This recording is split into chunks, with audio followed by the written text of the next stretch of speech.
Welcome back, Jace, and hello, Donut. Thank you for joining us on the desk. Are you excited for our next series between Nigma Galaxy and TC Rise? Oh, it's gonna be a good one. Between these two teams, they should know each other really well. I mean, this is unfortunately a Philippine team is getting eliminated today, like absolutely no chance otherwise. And so, it is what it is. But between these two teams, again, they know each other. They know each other's history. They've been trying to fight for the top spot here in the local scene for the longest time, and now they get to do it on an international stage. And it's there's a lot of flavor that goes into this game. Yeah, for both of these teams, they know each other, but I know it's gonna be not so friendly in terms of the competition that we will be seeing later on. And as you mentioned, Jace, yes, it's always going to be fighting for the top spot. So it's always NGX really rising to the top here in the local scene, and Arise with just really the newly formed team from different bits and pieces of composition from the teams. I would really want to see them really fight for it because we haven't seen them get on with each other here. So this is going to be the stage right now. Yep, and I know, Jace, you mentioned that unfortunately we're going to see a Philippine team get eliminated, but on the flip side, it means that we're definitely going to see at least one Philippines team make it into the next round. So, glass half empty, glass half full. I guess we've found out what kind of person you are. But anyway, we're gonna take a look at the rosters for both of these squads on your screens right now. Here's Nigma Galaxy's roster: Aluka, Hannah, Trix, Ivory, Aya, as well as Chloe, who we had the pleasure of interviewing for last week's FSL Elite Week number 1. Standout player, of course, I mean, it's gotta be Trix. But the rest of the team also just really pulling their weight. Meanwhile, looking at the other roster over on your screens for TC Rise, we've got Alexi, Ali, Capricious, Callie, Shirazi, as well as Japips to round out the next best of 3 series. And once again, both these squads playing with that 6 woman roster as well. Who are the standout players in your opinions? Well, you do have to look at Ali. Ali has been pretty consistent all throughout, not just in Elite, but throughout every tournament they've been through, as well as Alexi, and of course Peeps, the new one coming on. I mean, TC Arise, they've had a great performance so far. They even beat out Erika Aresta, which we didn't really Mm-hmm. expect. After that Icebox went over like overtime 4, whatever it was, they just stomped on Breeze at 13-2, and then we saw that Fracture 13-10. Our first team to win on Fracture, by the way. So they do have at least that stat to brag about until the end of days. So yeah, a lot to expect from TC Arise. They might be able to surprise us. Yeah, they're really definitely full of surprises ever since overtime.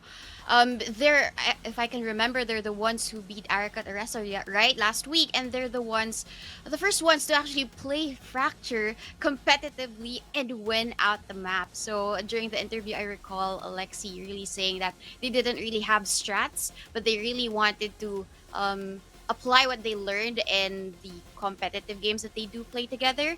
So that's going to be another surprise, maybe. And maybe another question would be really the maps where they would really be playing in. Yep, we're going to take a look at the featured player matchup right now. And there, as you guys mentioned, Ali versus Aluka, both over 200 ACS, a whopping 15.2 and 17.1 average kills for these girls. But definitely very impressive stats all around. And Aluka with that 20.6 headshot percentage, we definitely do see that come into play in a lot of Enigma Galaxy's rounds, especially at the start, comes up big in the pistol rounds as well. So that's definitely something that we'll probably be watching out for in the series.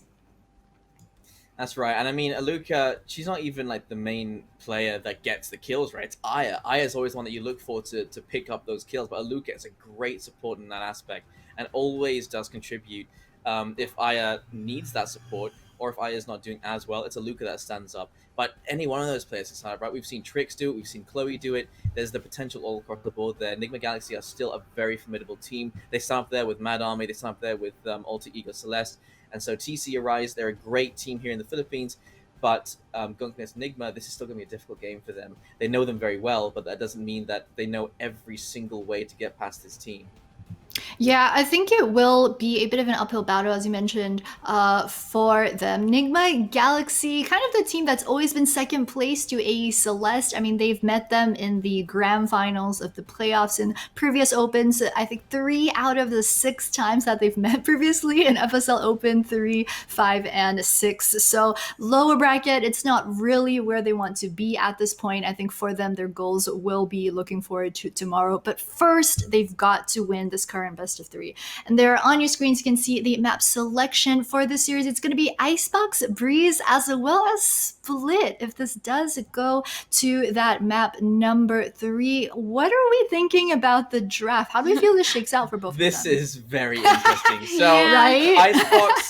Icebox is a map where TC Arise, they've shown that they can stand up with the best teams and they can keep up with them. And they always seem to just get edged out in overtime every single time, right? Mhm. Breeze, however, they absolutely stomp on Breeze. And this is a map that Nigma Galaxy do not play. They don't like Breeze, they avoid Breeze, but I'm guessing they banned Fracture, and that's why they had to go right here, because they saw TC Rise can win on Fracture as well. They don't want to play on a map that they're not confident on.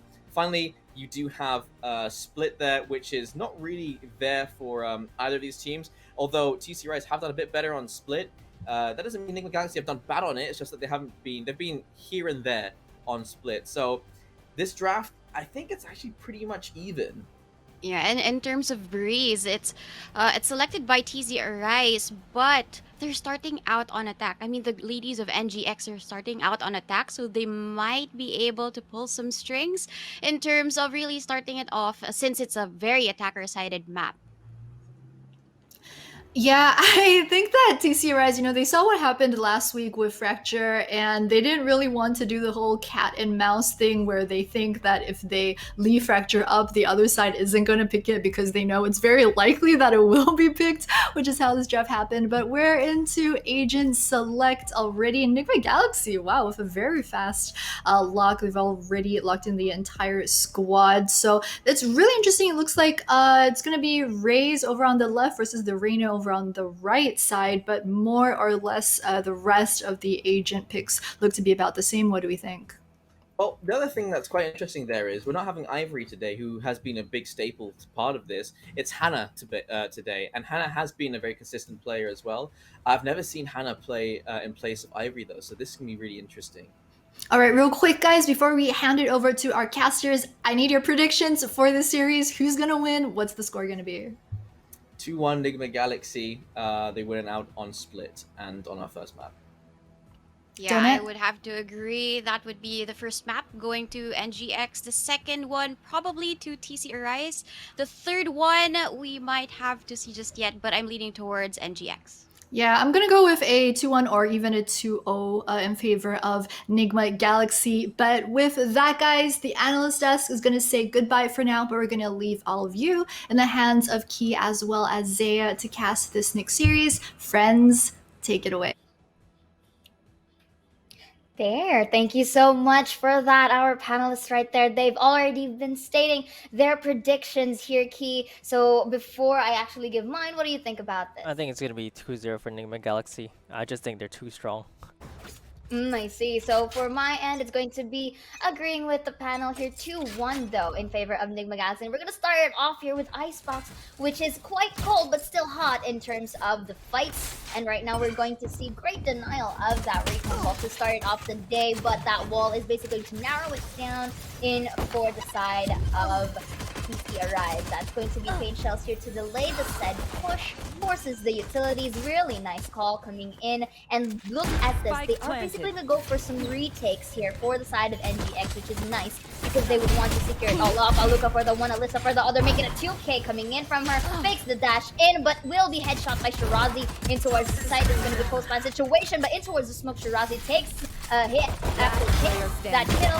Shirazi, is it gonna finish it off? Collateral not, as we do see a double peek coming in from NGX to clean up that first round. Yeah, that was a quick round from TC Arise, but NGX are just as quick. Alright, so basically we are going to see here, as I wait for my friend coming back in towards our comms, that was a very beautiful game coming in from NGX here to start it off. Really on the heat right now, and they really had that better play here. They pushed it all off the moment that the retake is at play. So let's see how things are going to pan out for the side of TC Arise, since they are gonna quite save here just so that they can get better weapon round the third one. Yeah, and this second round, we actually see a Bucky on Aluka. That's actually really interesting. So she's playing the Bucky, but she's actually playing all the way towards her spawn. So I'm not sure if this Bucky will be very effective, but TC Arise are playing it slow. I think they're just trying to look for pickoffs, maybe hoping someone will push out. But right now we do see the walls here, but that's going to be a beautiful kill coming in from Aya here. The moment that Capricious picks is the moment to take it, and that's going to be the Bucky usage here from Aluka Chloe for that beautiful 3K, and that is a beautiful flawless round coming in from NGX. Yeah, it's going to be that Secret Lab flawless round, and you need that, right? Chloe actually already has 5 kills, so we saw Kohibi in the previous matchup just racking up those kills for that res, right? Chloe already has 5 out of 7 of her ult charges, and I think that's absolutely really good for Nigma Galaxy, especially if they can use his rest to win this bonus round, potentially.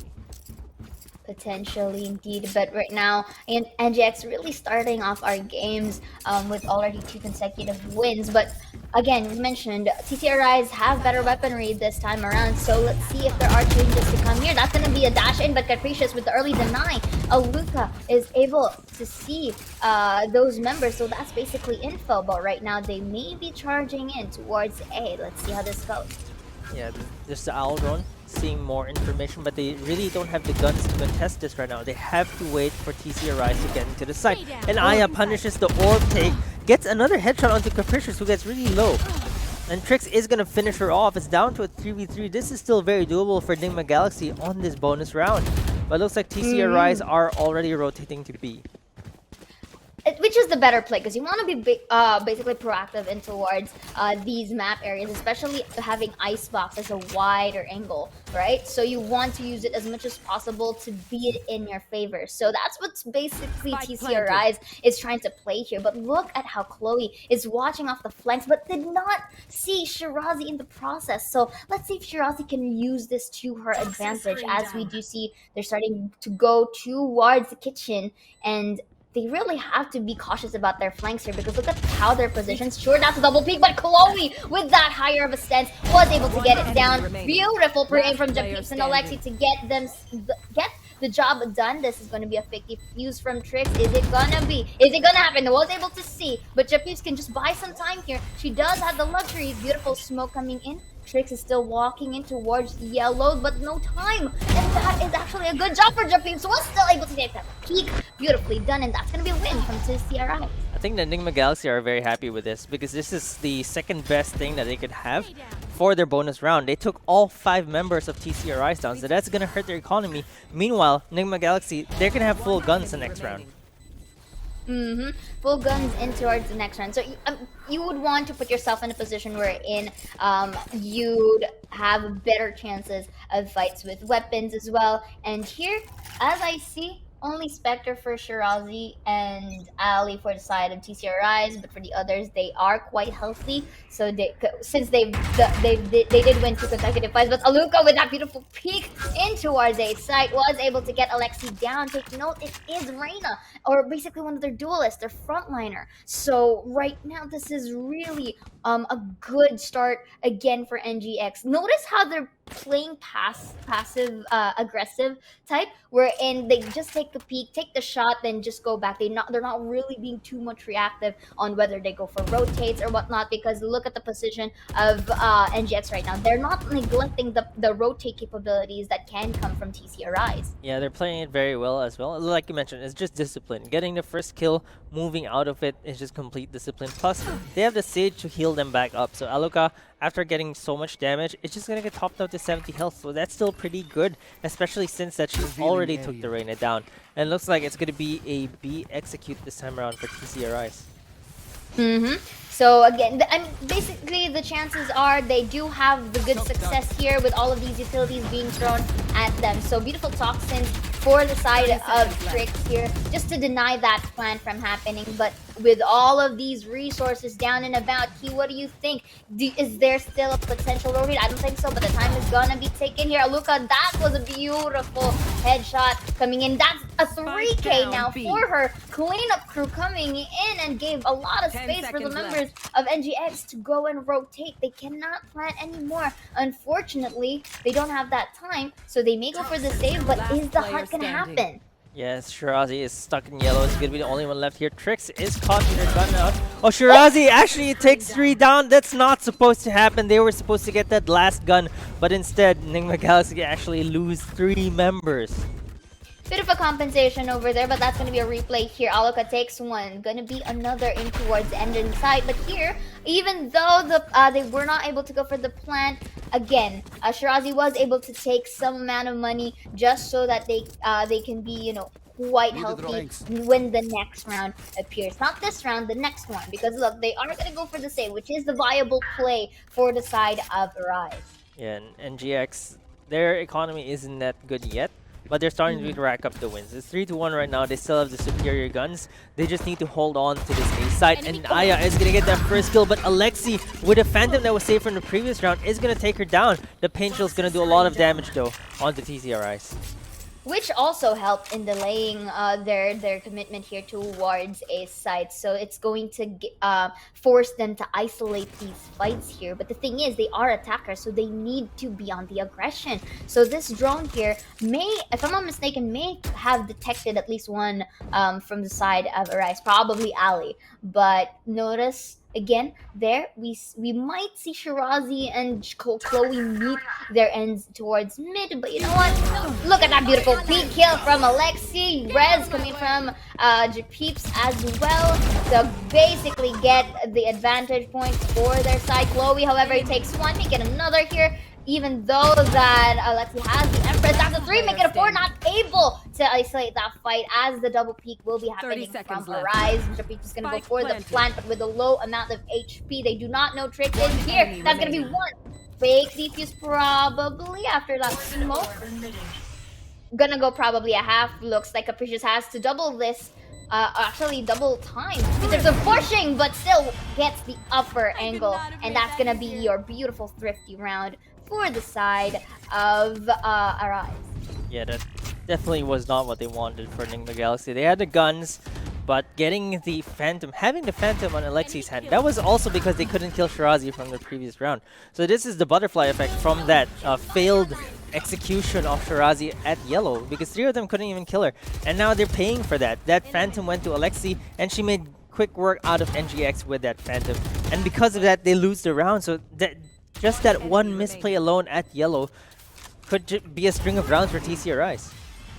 And right now, as we move forward in towards our 6th round here, Aya with that beautiful take with the trade from Alexi as well to have that equity in terms of numbers, which is quite great here for both sides of the team. Notice how they're just going to play for peaks here for the side of TCRIs. They would want to dwindle down the agents against NGX because numbers game is quite in their favor. So let's see how to what extent can they do this, because right now going to kind of telegraph that wall here.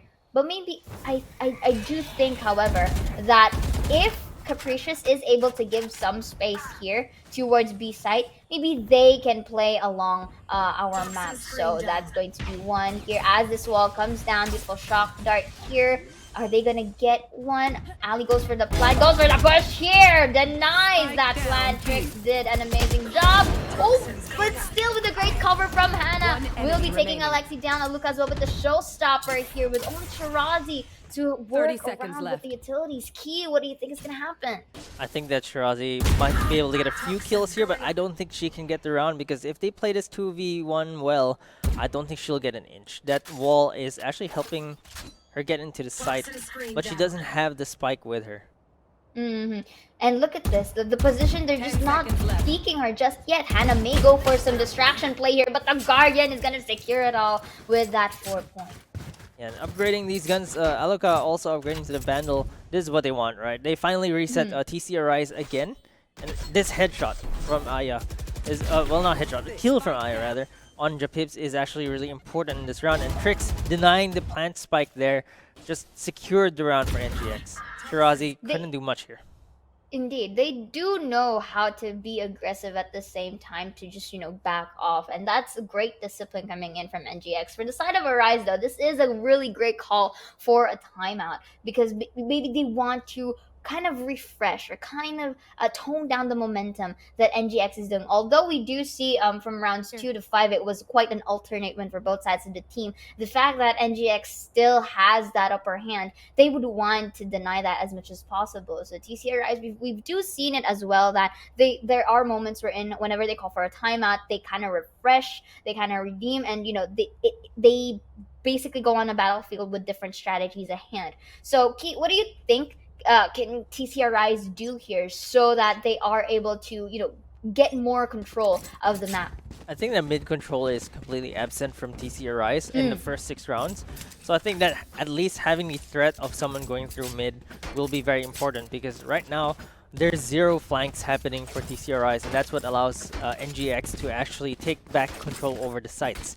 And they should at least have some presence at mid to threaten the possibility of a flank. That's a very good pointer right there, Key. But you have to take note, though, NGX, especially Chloe, is able to, depict whether there are flanking capabilities that can come from them. So right now, this is a very risky play from Trix. A little bit of aggressive there, but still they were able to take White Chloe for the Trade Hunters. You're not going to hit anyone at least for this time. So it did give a lot of space for the side of Arise. So that's going to be one. Is it going to be another here? Very nice random spray. Capricious for the trade. Really great usage of the smoke here just to narrow down the options. But Aya, though, still is going to help that fallen comrade. Will spot out one. Hannah for the one. Make it another beautiful usage of this terrain right here just so that she could jiggle peek 2 and beyond. And that's going to be the fifth point now for NGX. Yeah, Hannah's been extremely solid for NGX. Chloe getting his first kill as well. The quick flick onto the ropes. Immediately tries to go for a second here. Gets Capricious down to 8 HP, but it wasn't enough. Hannah with 2 kills here. Yeah, using that wall and re-peeking to get Japip, securing Nigma Galaxy their 5th round.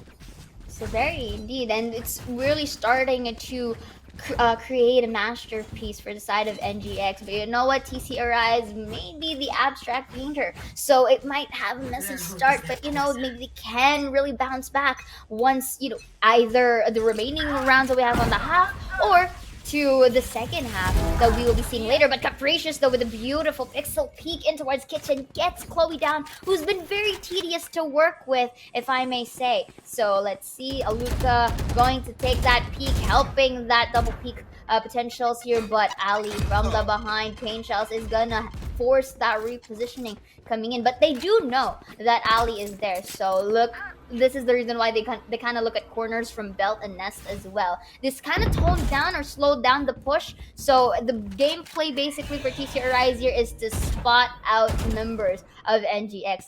They gotta try to hunt them down because in terms of numbers, they do have the advantage here, at least in these first few seconds. Yeah, and right now they just can't find those picks anymore. After getting Chloe, NGX have been playing very disciplined, but it looks like it's going to be a B execute for TC Arise, and NGX seem pretty ready for that. I mean, we've seen time and time again as well for NGX that they can create wonders. But for TC Arise, they may have a good shot at this if they are able to play their cards right. So this is going to be a spike plant that is going to be a post-plant situations here. So you just have to position themselves. Aya, though, gets one. Hannah getting Alexia in an off angle. Beautifully done. That was very nice. Shirazi for the trade, however, make it a 2K. Places the toxin to deny any diffuse. Aya, though, was able to be quick on her feet, spots out Shirazi, and takes the kill. Let's see, dashing into the snow, but Japeeps denies the slay. Let's see, Hannah here versus Japeeps towards yellow. They are brave. pre-fired here by Japeeves, beautifully done. And that is going to be their 3rd point this time, really closing in the gap. They don't want to really get that score gap further and further. Yeah, and it looks like for TC Rise, it's going to be a back and forth game for them. They thought about using the res because their economy is actually pretty bad and pretty hurt by the rounds going back and forth. For Nigma Galaxy, I think they still have enough buy for this round for most of them. Okay, they do have okay, 2 rifles, 1 Spectre, 1 Judge, and 1 Sheriff. Okay, pretty bad buy from them actually. Okay, so for the side of NGX, ooh, interesting how Haluka's gonna get the Judge here. May go for some mobile plays for the later rounds. Because look, she's positioned there, might probably gonna satchel in towards pipes, you know, potentially. But look at that, that was a very nice clear from Alexi. That's gonna be a Viper's hit here. Alexi though still takes a jumping Haluka down, but the fight plan is above. Aya is able to deny any further control. Ali for the trade. Really beautifully done by the side of Arise, getting control of a site. They do not know yet, however, that it is above and beyond. Japeeps will be securing that with a 2K here. There's going to be another. No, you know what? Capricious is just going to take it all out. And 4-5 now. Key, this is looking really interesting as Arise really crawls their way to that, tie. Yeah, TC Rise are finally finding their stride, especially after a timeout. And Nigma Galaxy, they're hurting. Their economy is in shambles right now, and it looks like it's going to be a 5-5 if they can't pull off this Thrifty. Can pull off this Thrifty. So we were basically going to expect a slight a passive approach for the side of, I'm gonna be corrected right here as Chloe tries to create audio cues in towards that rope, which is a nice thing because it kind of made the members of Arise go back a bit because of it. And here we do see the wall trying to divide and conquer, but is it gonna be in their favor though? Because we've seen these types of wall placements that sometimes it does not go in their way, especially when mispositionings happen. But here, again, as I mentioned, they are going to go for a more passive approach for the side of NGX, basically because they have Sheriffs, Classics, and Inspectors to work with here. So for the side of Arise, though, they are healthy. So if they maybe wait for a 50-second time before they can commit, which is going to happen right now. Yeah, it's going to be the Blade Storm being committed from Aya. Let's see if she can get. She gets 1. She gets 2 with the Blades. Gets the reset as well. Does not get a third though. Shirazi peeks out the smoke in time, but Hannah does take Capricious down. It's all down to Shirazi against these pistols, and she's going to get taken down by Hannah with the Spectre. So it's going to be a Yahoo Thrifty for Nigma Galaxy. Again, this is the second Thrifty, at least for both sides of the teams. But right now, this is a beautiful fights or angle fights from the side of you can say it's like a Blade Storm transfer coming in from her, getting those 2K in towards that fight. So that's beautifully done by Aya, really making the best out of those Blade Storms. And it really shows right now because look at the economy, quite healthy for the side of NGX, getting their rifles at bay. And Bulldog for Shirazi here. Let's see if it comes to light as we do see this wall dividing the middle site. And they are really charging in towards under tube. That's going to be 1 for Chloe, but is there going to be a trade? No, I don't think so. They are able to plant the sniper from the behind. NGX, Aya gets 1. Aluka with the page shell kill. That is beautifully done as well. Really dangerous.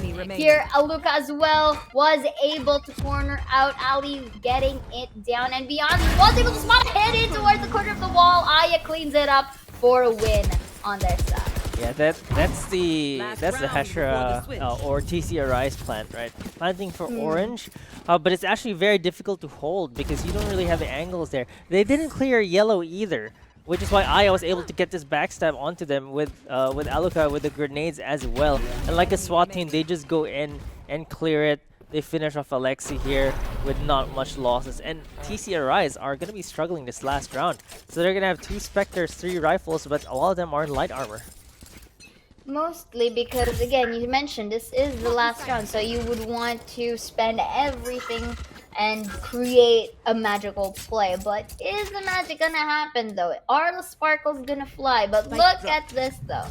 they are making a slow push here, so I guess I can suggest a double, triple peak here, but it has to be well timed because at any rate, NGX they have this speedy rotating capabilities that they have to be wary of. So Capricious is creating a lot of noise in towards B, trying to create a diversion play for them. Notice how they made their presence known on A site, but then proceeds to be. Aya though takes one, Tricks again with the operator kill. Beautifully done, like chef's kiss.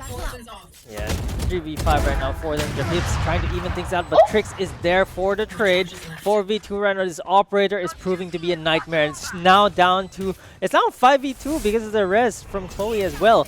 And it's not looking good for TC Arise. The spike is down, but that's just going to be defused. They're forced to fight here, and it's all down to Ali. 1v5 for her, and the spike is just going to get defused. She can't do anything. She can't even find one. Okay, she finally finds Aya, but it doesn't matter. 8 rounds on the board for Nigma Galaxy. Switching sides. 8-4 scoreline. This is a very lax rather scoreline for the side of NGX, and for the side of TC Arise. They gotta do the work in towards the second half that we're about to happen in here. So again, it's not necessarily meaning if you're gonna have that post plan take, you have to take every kill. Sometimes especially from that previous round, it was clearly seen that NGX had the advantage in numbers.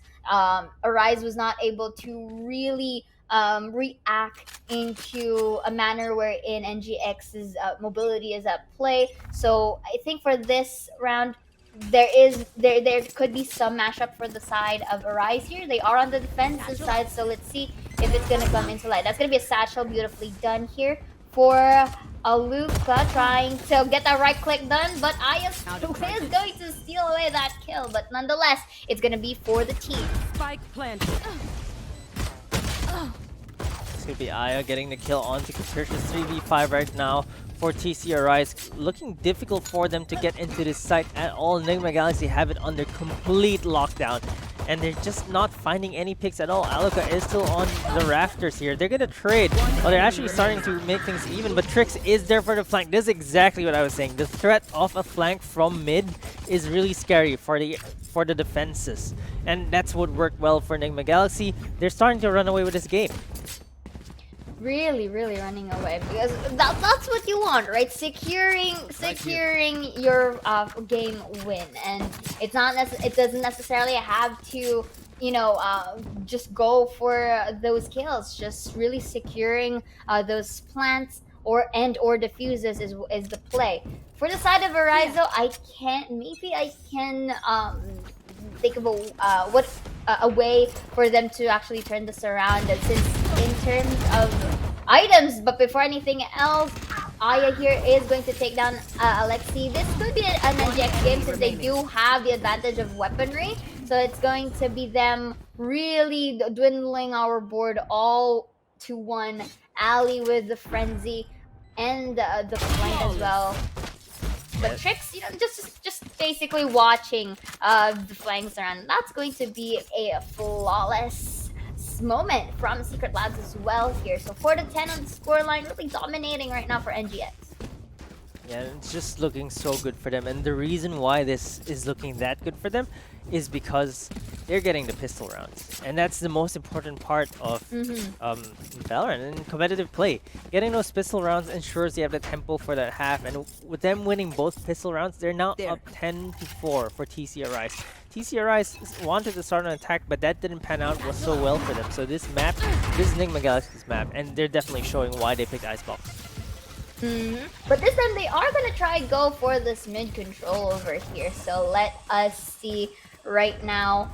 Here in towards the map, it's a bit, ooh, that was a very nice try for Aluka there with that judge, but with the double peak capabilities of Ali and Japips, there was sacrifices to be made, but you know, it is a trade. Very beautifully done. So right now, what do you think could be the potential gameplay of NGX right here? Bit of a dink on the side is gonna kill right now. Capricious, however, off-cam kill, taking down Hannah, but Trix for the beautiful trade as well. Aya having a kill of her own, forcing a 3v2 situation. Yeah, it's starting to look very bad for TC Arise because they got 2 rifles on the side of NGX plus an extra player with a Spectre on that side. And Ali, 24 HP on her right now. 1 bullet will just take her out. And they can find anyone. In this 2v3, you want to be finding kills, but Aya caught looking the wrong way. This is starting to look doable for TC Arise. The Recon Bolt comes out, gets some information. They know where Chloe is. He's gonna peek, gets one, gets traded by Alexi, uses this miss.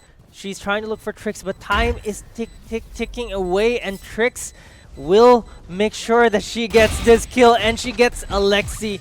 Even upgrades to upgrades to a Vandal. And that's gonna be Nigma Galaxy running away with that bonus round. Look at this judge. She gets Japips there. And Ali getting the kill here though.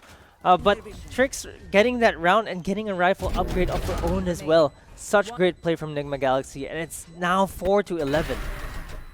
4-11, and I was able to see during that previous round that they kind of did not meet each other towards yellow, but the fact that Trix did not make noise in time is really one of the great patience play from side of NGX here. So that recon bot's gonna detect you, uses the satchel for mobility wise. The judge is gonna create some light here, has Aluka takes one, Hannah 4 kills of her own. This is gonna make the members of Arise to be reactive here, and the Boombot's gonna detect one as well, so they know one is already in the flank. And it's just overwhelming gunplay from NGX. Japips is gonna take Aya down though, but Aluka with that judge is just gonna wreck them. And Ali is alone here with that Spectre, gets taken down by Trix, and it's match point for Nigma Galaxy. Match point, they were able to run away from that 8-4 to a whopping 11-4 right now, not giving any time for Arise to take that breather. And again, with all of these, we did see here Ali tried to isolate the fights by going in towards and jiggling towards that corner, but unfortunately though, the speed of in terms of reaction time, in terms of that frag coming in from NGX is just really fast, to a point where Arise couldn't keep up. So right now they are going into B, which is interestingly not guarded by any member of Arise. They are gonna try a full retake here and possibly a flank and going in towards middle. Let's see. Yeah, it looks like this gamble is not gonna pay off, but they do have the utility to delay the plan. Hunter's Fury getting used, and Chloe is actually gonna get the spike down. And TC Arise have gambled wrong, but they do get 1 kill. And there's the judge from Aluka, and there's kills across the board for Nigma Galaxy. They're taking everyone, but the showstopper is gonna get stopped itself by Shirazi. That Spectre coming to play, Phantom rather, and it's now down to a 2v3. Ali actually gets sprayed by Hannah from across, but Shirazi is there to get the kill. 2v1 right now, but Chloe still has the res as well if she can find a teammate to use it on. There's the defuse being faked by Shirazi, and looks like it's gonna be Shirazi getting a 3rd kill, getting a 4th kill as well. Does she have the time for the defuse? I think she does. She does. Shirazi with the clutch here, just eking out this victory on match point. Keeping the game alive, Shirazi was able to use her beautiful utilities at play. I wonder if we're gonna have a replay here. So look at this. That's gonna be a beautiful judge from Aluka and the other members in towards their respective map. You did say earlier, denial of that showstopper by Shirazi. Look at this. Usage of the smoke to isolate the fights and take a quick peek. That was beautifully done. It caught Chloe and Trix off guard here, denying that potential 4-13, and now it's a 5-12, but at this point, every match counts for Arise. They need to create plays like that for the rest of the time until they go overtime. But is it enough though? I'm not sure if it's enough. If Trix actually just had a little bit more patience there, I think they would have gotten the round. And Aluka, with a quick flight onto the site, deals a little bit of chip damage, but that's all she can get as they get shut down left and right. Trix is going to take the Capricious down though, but Shirazi, with a judge of her own, gets one. Ali takes Trix down. It's all down to Hannah, who has a Vandal still, but this is a 1v3 situation, and they're getting topped up by the heals as well. So Hannah, what can you do here? Can you get the kills? Beautiful. This is actually a beautiful defense aggression from the side of Arise. They basically took down Aluka, who's been the entry for the side of NGX, which is beautiful because Aluka, you can consider her as the space maker for the side of NGX. And with that beautiful deny of Shirazi as well, with the help of her Viper Spit, you can really see that Arise is slowly using their utilities at its maximum capacity. So it's really a good thing for Arise to have this. But don't you think it's a bit too late, since the score lines are quite shaky, at least for Arise, because every round counts? What do you think, Keith? Yeah, 6 to 12 is just a bit too much to get back into. We'll see if they can, because I mean, look at NGX. They're still going in, guns blazing. They just need to get so close. They just need one more round and one more clean execute. They already take one down. They take Shirazi down, the Viper of their nightmares. And I don't know if TC Rise can actually make this retake.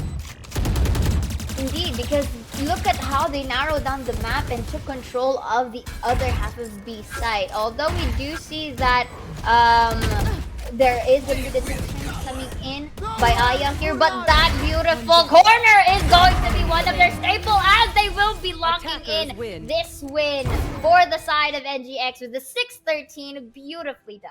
That was a very dominant showing by NGX, and especially that last round, we could see how decisive they were even after losing 2 rounds in a row. It just started to look like TCRS are starting to figure things out, but Nigma Galaxy are just too strong on Icebox. I mean, we did say it from earlier that it was a tad bit too late, to say the least, for TCRS to start popping off. But then again, that was just game 1 key. We did the panelists have mentioned earlier that this could be a 2-1 fight, because we saw that in terms of Breeze, TCRS may have the comfort at that kind of play. And so, what do you think? What are your quick thoughts about it? I actually think that Nigma Galaxy are going to outclass TCRI, so I think it's going to be a pretty quick 2-0 here. Pretty quick 2-0, but you know, we're going to find that out after a quick break. Again, we are your casters, my name is Ziora, and with me is Key. Watch out for game number 2. Don't turn that browser out. We'll be right back. It's blazing. Break that one down for me, guys. Yeah, I think that Nigma Galaxy just outclassed TCRIs. I think that their executes were a lot cleaner. Their gunplay was a lot cleaner. TCRIs just couldn't find any openings. They found a few kills here and there, but I feel like their strategies just didn't improve from last week, and Nigma Galaxy just knew what they were going to do. Yeah, and we really saw Aya and Alka really stopping the attacks with superb movement and also good management of the utilities during the defense. So that's what really locked down the sites, especially with Trix being that Viper, just defending that B site, and Chloe being the one to go into kitchen and walling everything down, not just really a physical wall, but walling really by just using their guns, basically. We usually see Trix as the Sova in Icebox, but as a Viper, she really does well as an anchor. Yep, and those are the stats over on your screens. As Jace mentioned in the pre-series panel as well, Aya, a crucial player for the squad of Nigma Galaxy. We needed her to show up big, and she did. ACS 3-5 as well, bagging a total of 23 kills that entire game. Also, just some very impressive ACS all across the board for NGX. Really only Hannah on the Sova with the 166, everyone else well above 200. Very well played. Yeah, I think what's really lacking for the side of TC Rise was Alexi on the Reyna really not showing up on that map. I think that we need more from her if they hope to take a map off of Nigma Galaxy, because right now they're playing really well. Yeah, Alexi is usually the consistent MVP for the team, but usually she's really aided by her teammates, and she's really a flexible player. But the duelist role is usually brought out to Arise because of her teammates and the rest of the team members. I think, especially for the map of Breeze, they really need to show up as well. Yeah, and talking about Breeze, because we were saying that Icebox would probably go the way of Nigma Galaxy regardless of what the final scoreline would end up to be. This time it was 13-6, so we kind of expected it to be a bit closer, but regardless, we did expect map 1 to go in favor of Nigma Galaxy. Now looking forward to map number 2 on Breeze. When we saw during the draft, we were saying, like, you know, Breeze is going to be challenging. How do we feel? I think that Breeze is still going to Nigma Galaxy just because their gunplay is so good Whew. right now. I just think that they're just gonna take it all. Well, Donut? for TC Rise, we really saw them as a team full of surprises. Maybe they could surprise us in Breeze. Initially, I really foresaw that TC would really take the map of Breeze, but looking at how it went in Icebox, they were very dominating with a 13-6 scoreline. But I would still have to stick to my gut. Yeah, TC Rise for Breeze.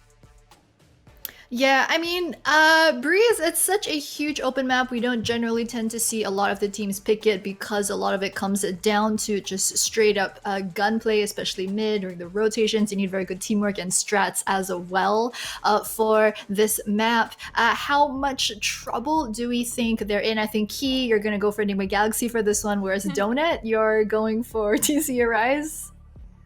Yeah, in terms of the selection of the agents, though, I'm really liking Chicks as the Viper, especially that Hannah has been the what? The Yoru We're has been seeing locked in. Aluka, Yo! Lock and Yoru. What? I And think that was this is the gonna first be- lock. That's the first lock too. I haven't even locked the rest of the team I yet. don't They care just what my team insta-locked picks. your- That was just a tease, but right now Alaka are locking in that Yoru. We've seen other teams really have that Yoru pick, and we've seen wonders. What more if Alaka does play that in this map? Yeah, I think Yeah, you. Yep. You're.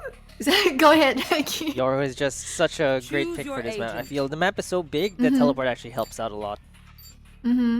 Yeah, he's. If you can play Yoru well, he's very confusing over on this map, especially if TCRIs don't have that much experience playing on this one. Then it's going to be very hard for them to deal with the Yoru. However, just because Breeze was picked by TCRIs, it's their map pick. I want to say, hopefully they have their strats ready for this one. Otherwise, I mean, whichever team loses, well, if TC Arise lose this map too, they're out of the competition. So hopefully they can show us everything that they've got. Yeah, and we'll have to see if they can actually have the same showing that they had against Eric Aresta, where they dominated on Breeze, but Nigma Galaxy look very strong right now. All right, guys, that's it for the analyst desk for the pre-game number 2 part. I can't wait to watch what happens in this map number 2 and back again to bring all of you the sweet, sweet action art. None other than Key. Well, it's you guys, Key and Donut. Take it away. I'm out. Y'all got this. Actually, it's me, but you know what? I accept and welcome everyone back to the VCT Game Changers Southeast Asia FSL Elite Day number 3. We're going to be on our game number 2 this time around between a potential match point for Nigma Galaxy versus TC Arise, who, as the panelists have spoken, they may have a chance. It's quite of a split decision, may have a chance for the side of TC Arise to force it into game number 3. And Aluka is a mad lad for basically locking up that Yoru. I am interested. Why? Like, other than personally, trying to experiment with Yoru here. This is interesting because I would like to share my sentiments in towards these agent picks, Key, because Cypher, Viper, Yoru for the side of NGX, they are focusing on utility, and we've seen it in towards Icebox that they have been having these utility management quite on point. With Breeze such a big of a map, Key, I think NGX can pull this off, but for the side of TC Arise, I want to know your opinion about it. I just think that NGX seem ready for this. I don't think this Yoru pick is just a random experiment or them just trying things out.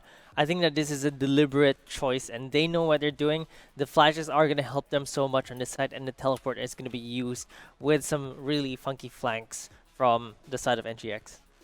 Really funky, but are they gonna dance to the groove though? Because right now, in towards momentum wise, it's NGX dancing the tango. Will they be able to, quite dance it away, dancing the night away, or will we see if TC Arise can outwit them in towards Breeze? Because you mentioned it in towards panel there.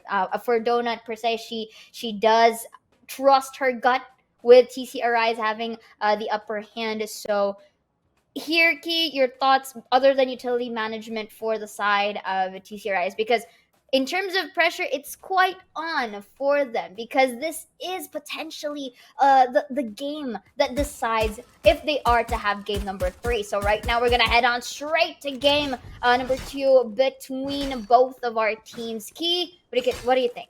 I think both these Philippine teams will definitely give us a show, and I do want to see TC Rise take this map.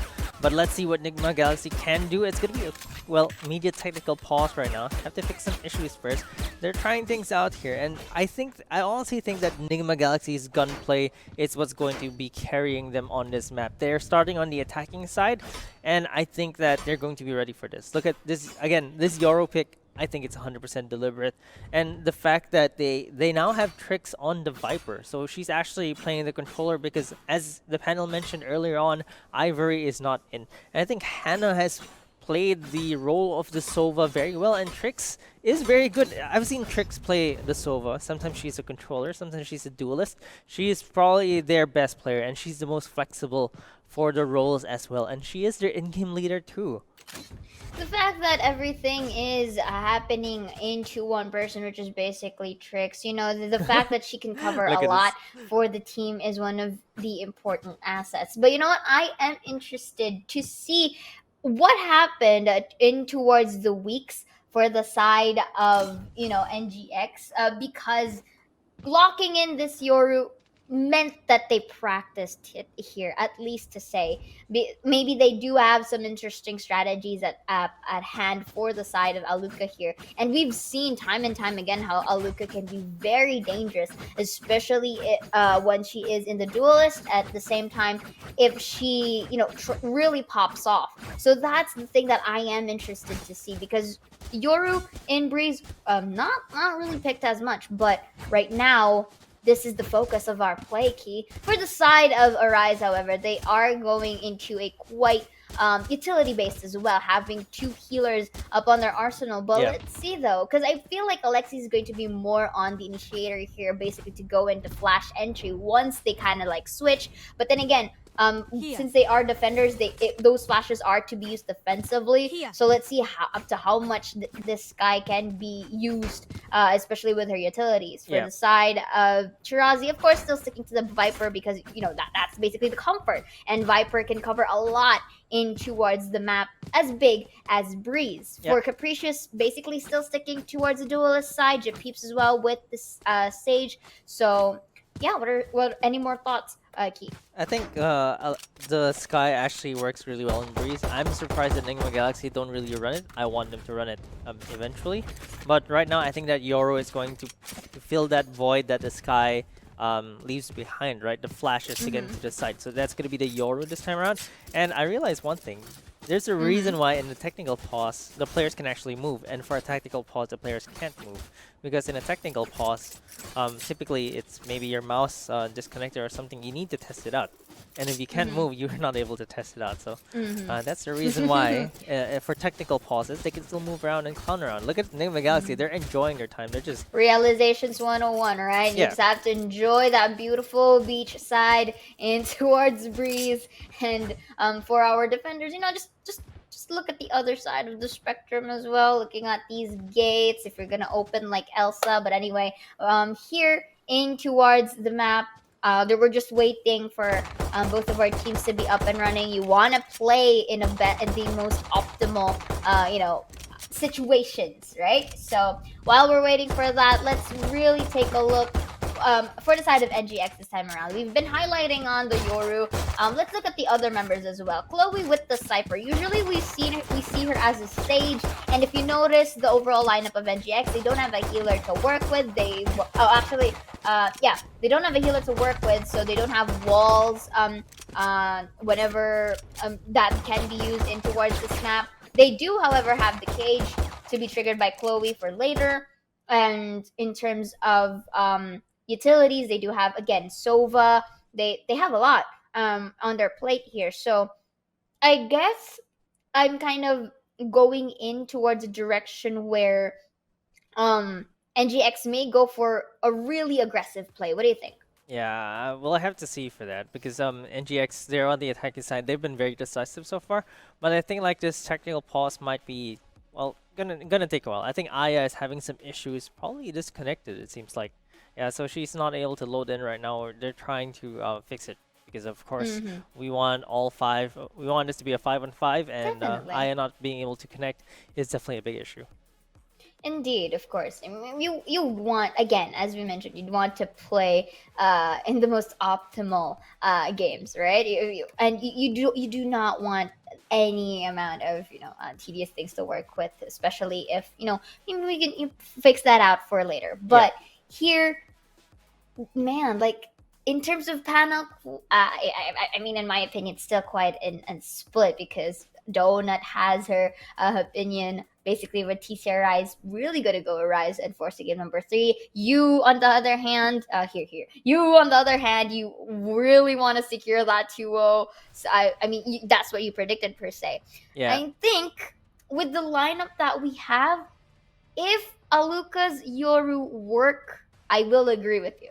However, if this Yoru gets denied or gets read by the members of TCRIs, I'd go for game number 3 because this is interesting. Like, what are the odds of you seeing Yoru in Breeze, right? Usually, you don't want to go for a more different agent pick. I mean, I understand if it were to be like a KO or other interesting agents at play, but Yoru here really interesting, especially in the hands of Aluka. It's something that we have to look forward to. Yeah, and if she's ready for the lineups for teleports, I think that could create so much havoc for TCRIs. And what I really want to mention, I mean, Yoru has a teleport, but you know who else has a teleport? The upcoming agent, the Chamber. So I think that's actually interesting to talk about right now because I feel like for these big maps, we're gonna start to see these agents actually start to become specialized, right? The more agents you have, the more we can say that okay, this agent is good for this map. Like how Breach is very good on Fracture and could be pretty good on Split as well. But you're not gonna use Breach on Breeze, for example. It's just too big.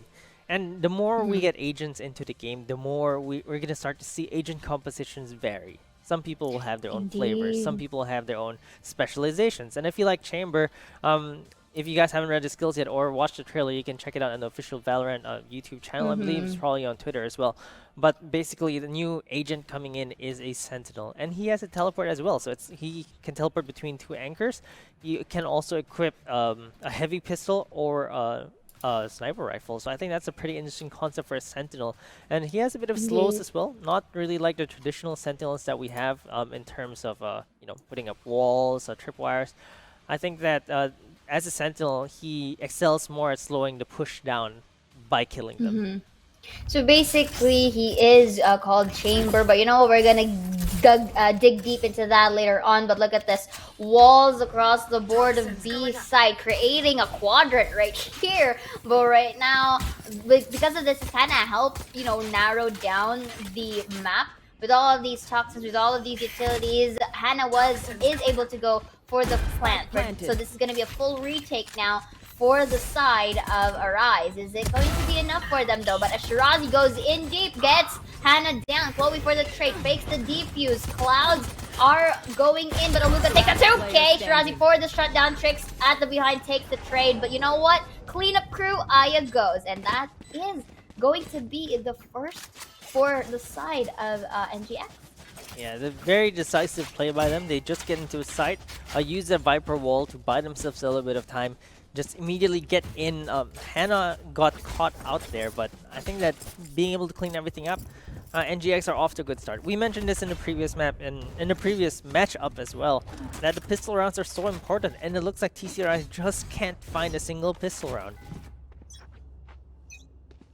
I mean, at least for the previous game, we could see that NGX were the ones who won those, and we've been it really that the pistol round is really crucial whenever we start games, because it kind of gives you a better footing in terms of your eco and momentum based, right? But look at this, Aluka gonna start off with the flash, will be detecting Capricious here and takes the kill as well. Beautiful utility management for the side of NGX, and they are now open for that spike plant, forcing again a retake, but is going to spot out Ali here, but again better weaponry wins games with the shock dart, helping it out. Aya takes the kill, And with that, another beautiful win for the side of NGX. May not be the flawless one, but still got the job done.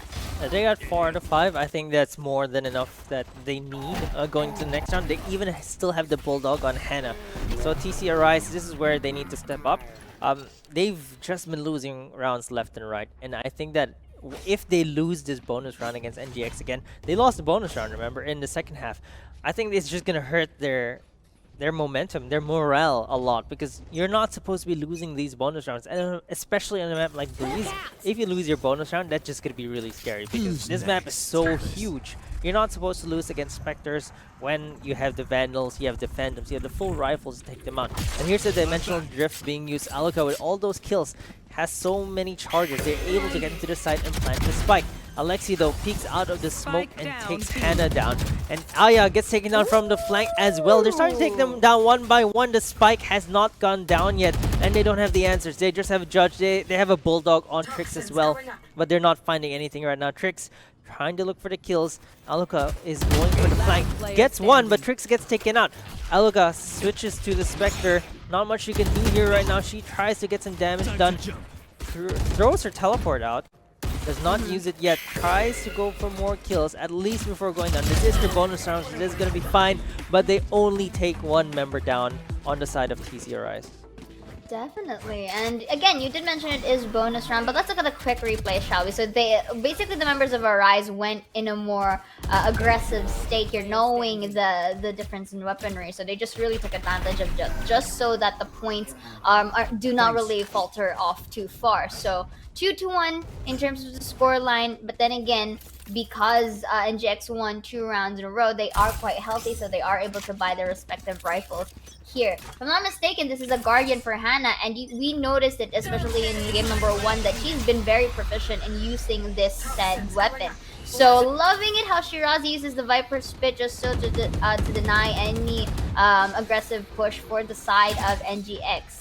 Recon Bolt may have detected her in the process, as I indicated, because look at that spray here for potential kill. Beautiful toxins to further delay the push. But do you think NGX is gonna commit to this? Because I think they can utilize metal, you know, for very specific conditions to potentially flank maybe. I think they are going to go for the flank because the biggest thing to go to against a Viper wall is to actually go around it. So once you go around the Viper wall, it becomes Viper that has to go out of her ultimate rather. She's the one that has to go out of her ultimate because it's placed so far away from the site. If they can get into sight from the defender spawn here, they can just go in. And it looks like that's what they're trying to do, while also keeping Aya actually out in front. Alexi is going to take Chloe down though, so it's not looking good for NGX right now. There's Aya dashing into the site, but Shirazi is going to take them down. And it's going to be a complete shutdown. It's all down to Trix. 1v5 for her right now, but if there's anyone that can do it, it's probably Trix. She has to play against the Viper's Pit though, so it's just going to be a difficult thing to do. She's slowly creeping up right now. Only 17 seconds left on the clock, and she's not going to be able to get the spike and this defuse, so she probably will want to move away and save this gun instead. 10 seconds left. I think it's because for Shirazi really did a great job in controlling the entrance from the side of A, so it didn't really give a better footing for the side of NGX to go around the map because, again, they kind of invested in here with the hopes of, you know, Shirazi and the others may go for a potential rotate if they didn't really create a lot much noise. But this is the good thing about Arise. They do not rotate unless it's really a secured, you know, push or site for NGX. So that alone basically earned them their second point, tying things up a notch. So here on towards the third round, we do see at least maybe a save or a half buy per se for the members of NGX. Yeah, it's gonna be because right now Arise is healthy in terms of weaponry, so yeah, it is gonna be better if they go for half buy or save here. Yeah, I feel like they're just buying a little bit just to accompany Trix and her gun. But I think that some of them are overbuying. Like for example, you shouldn't be lower than 1K right now because you really want. Okay, 900 is pretty okay because there's going to be the third round loss bonus. But I don't think forcing just because you have the money all the time is actually very good. But they do have the Vandal on Trick, so they want to support that, and I think if they can support that, they should.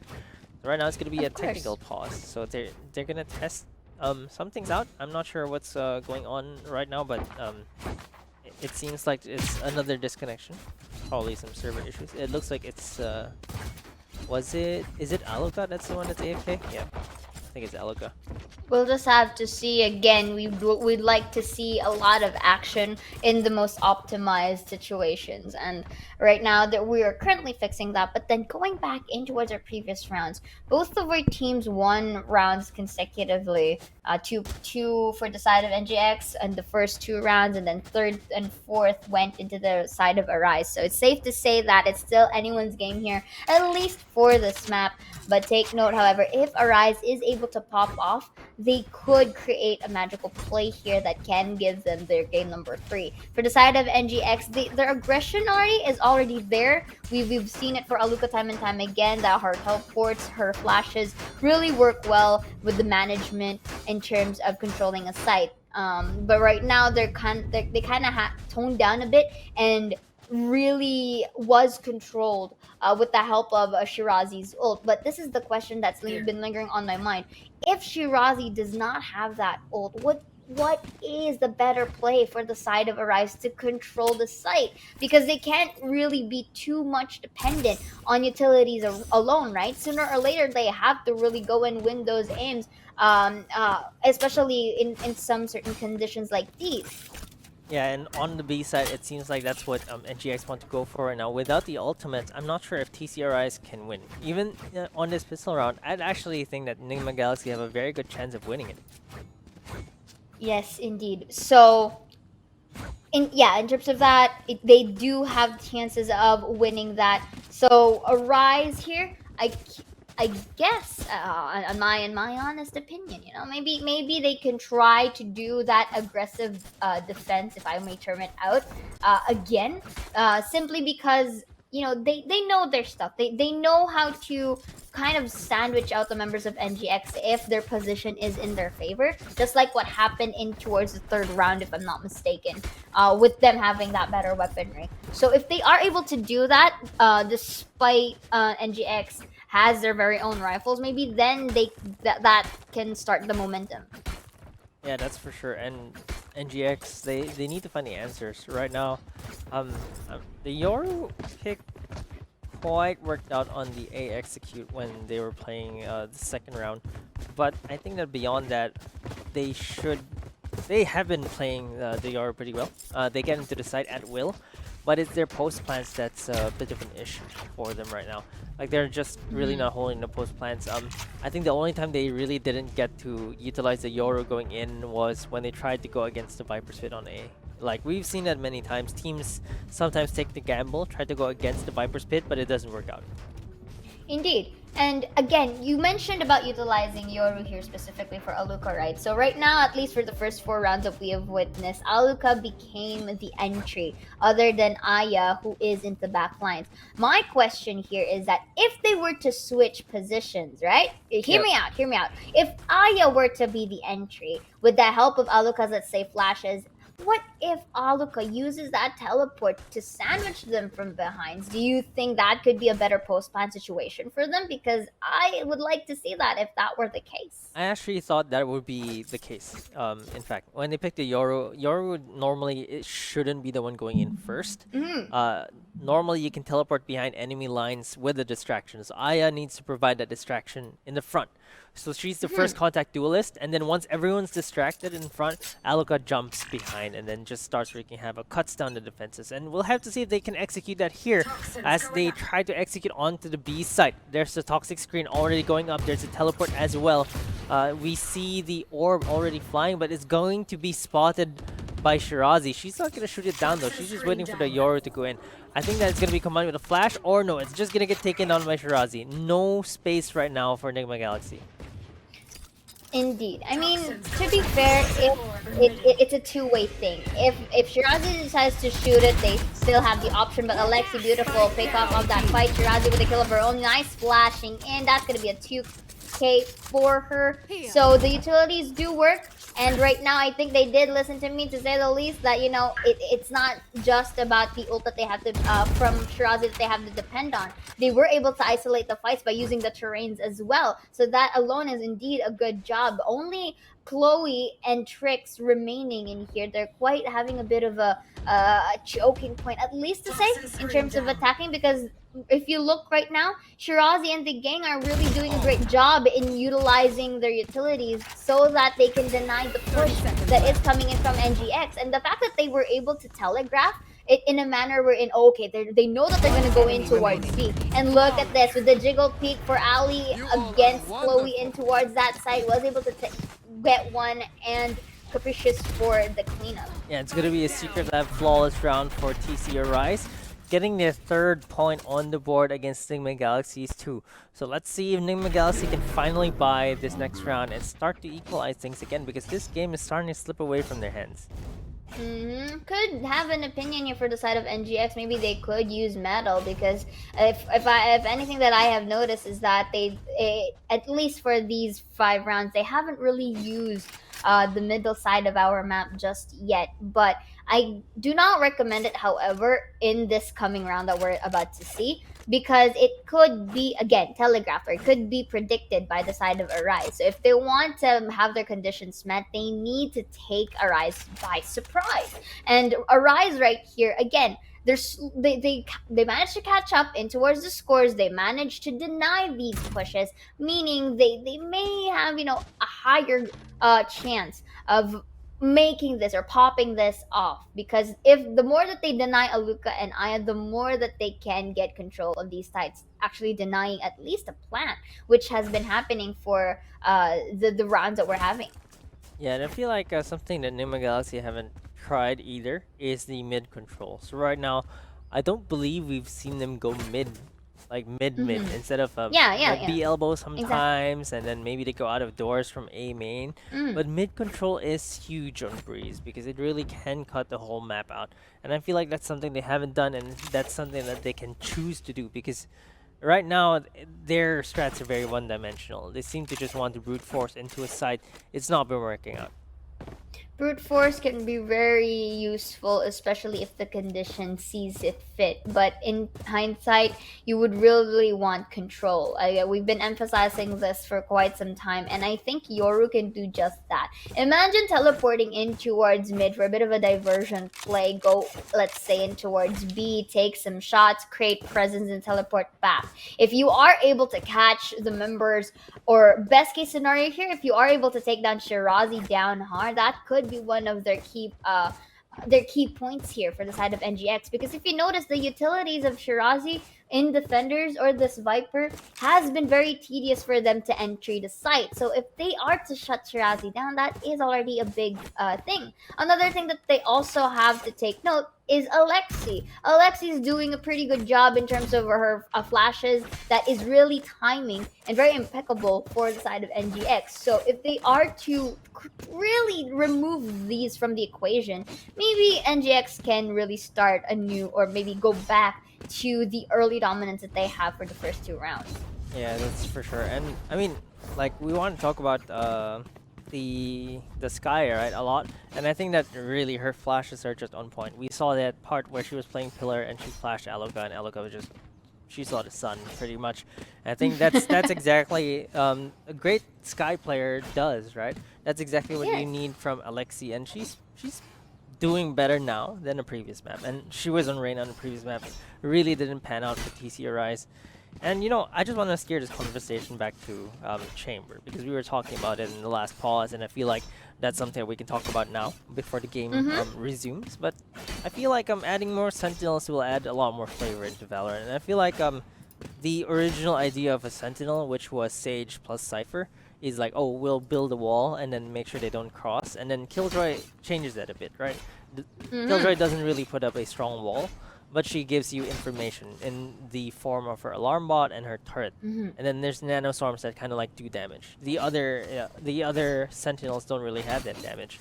On the other hand, now we have Chamber. Chamber kind of has a teleport, not really very useful for the defensive attacking side like Yoru's is, but it's very good for defense because you can basically teleport to two places with, especially on Fracture, on a map like Fracture, and you can also get guns. So I think that something that Sentinels have a big problem with is that Sentinels are expensive in terms of utility. The Nanoswarm is Indeed, 200, definitely. everything is just so expensive. And if you throw it every single round, it just feels so bad because it's so expensive.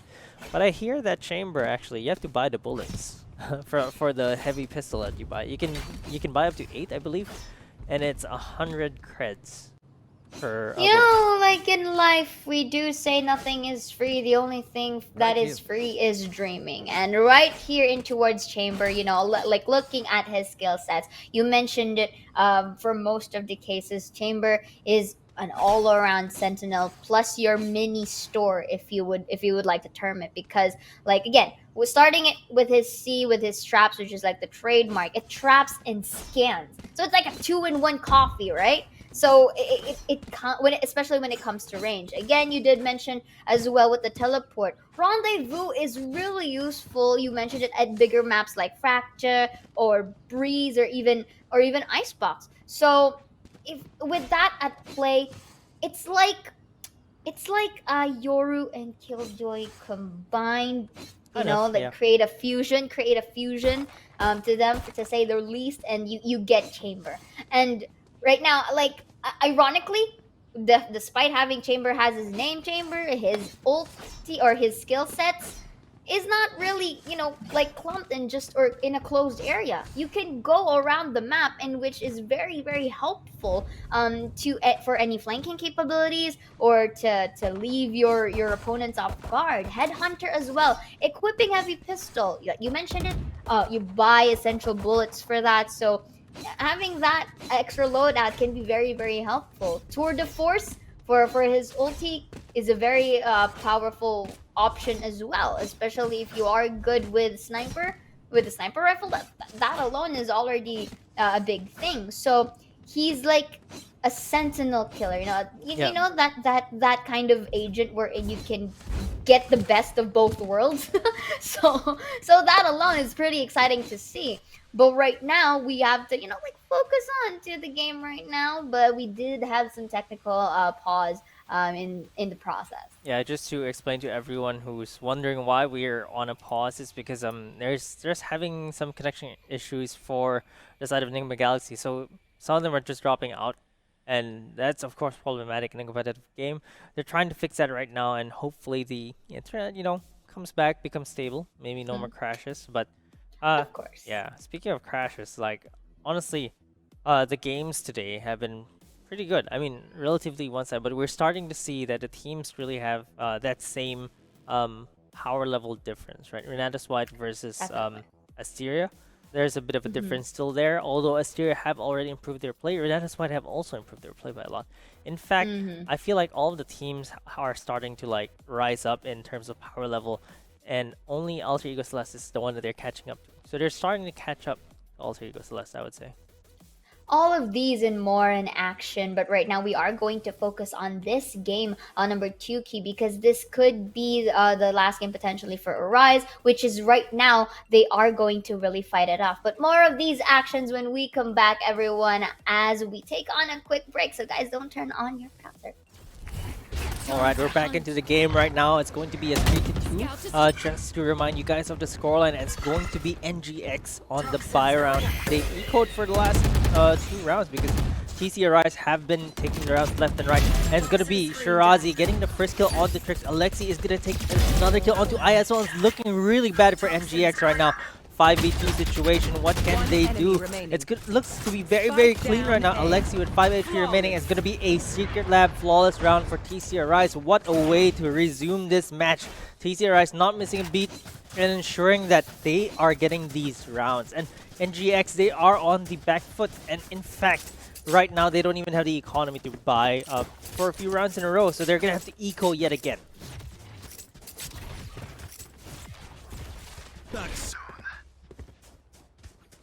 Yeah, so TC Arise, right now they have so much creds in the bank. They have 7k plus on each of them. On the side of NGX, they're struggling to make ends meet here, really. But hopefully they start finding the heads instead. So they now use the Blade Storm. Finally some mid control for the side of NGX. The Blade Storm's not going to find anyone just yet. They're going to find someone already on Nest. Trying to look for kills around this pillar, but Alexi is not going to be peeking. She's just crouching left and right. And now they get some information. There is going to be the bracelet being used. They find some information. There's a secret being used as well. There's a right click from Aya, but immediately gets traded by Kirazi. Kirazi for a second as well. Ali with a kill of her own and a second kill. All down to Aluka right now with the Sheriff. She takes one down, but she gets picked off anyway. And this time around, the flanking capability is not really working in the hands of NGX because that should have been their usual play, but Arise is just being proactive all around the map. Let's look at this replay. Uses the cloud here, isolating the fight. That's going to be one down for both sides of the team. 2k for Shirazi and Ali, respectively, to just wipe off the members of NGX. Yeah, now they finally have a buy round yet again. So I said 2 rounds ago when we resumed, but I still feel that NGX still have something left in the tank. They still have 4 of ultimates up. So I think that if they can use it, they can start to steer the momentum back on their side. But first, they need to clear these defenders on the A side. They have not been successful in clearing defenders on any side besides the first 2 rounds. And right now, they're going to use a Dimensional Drift.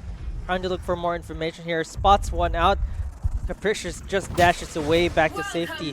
Playing around this wall right now, but they're going to commit the Viper's Pit as well. There's the Cyber Gate coming out.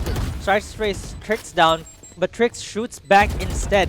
If you stare at the Viper's Pit too long, the Viper's Pit stares back at you and she gets taken out. It's going to be a difficult retake right now for TC Arise. 4v5 and they have to play against this Viper's Pit, but as I say that, Japips actually takes Aya down.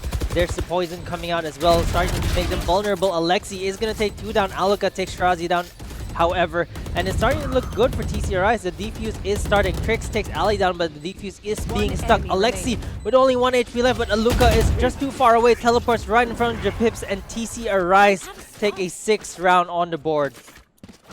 I was about to say that the Viper's Pit coming in from Trix could have also be one of the factors that it could be their potential point. But look at this, Alexi just went in and dived in towards that Viper's Pit and saw 2 for the cannon, just took advantage of what can be done. So, and also in hindsight, we did see that Aluka was not able to teleport on time, at least from the backsides, just so that they can secure that kill. So all in all, we're starting to see a pretty good performance for the side of Arise here, in not just in the usage of utilities, but also in further controlling not just the early phases of the game, but also their retakes. That it's been quite working favorably in their manner. So right now, it has come into a point wherein it's quite telegraphed to where they're going for, but they really have to take care of how things are going to pan out here. That's going to be a warning shot for Capricious, but still, they are not going to hesitate to go in here as they are having a quite half of a buy. Spike is already planted, now goes for the post plant. Ali though was able to take down Hannah with that Hunter's Fury. Yeah, they do have some guns on the side of NGX. If they can get these headshots, I think they might have a chance for this round, as long as they hold strong. But Alexi is already deep into the site. Trix tries to shoot Ali down, but finally Aluka is going to be the one to take her down with a flash as well. Aya and Aluka getting headshots apiece, and this is exactly what they need with the Vandals kills left and right, and all of a sudden, it seems like NGX have more signs of life. With just 2 rifles, they're able to take that 4v5 situation against 5 rifles.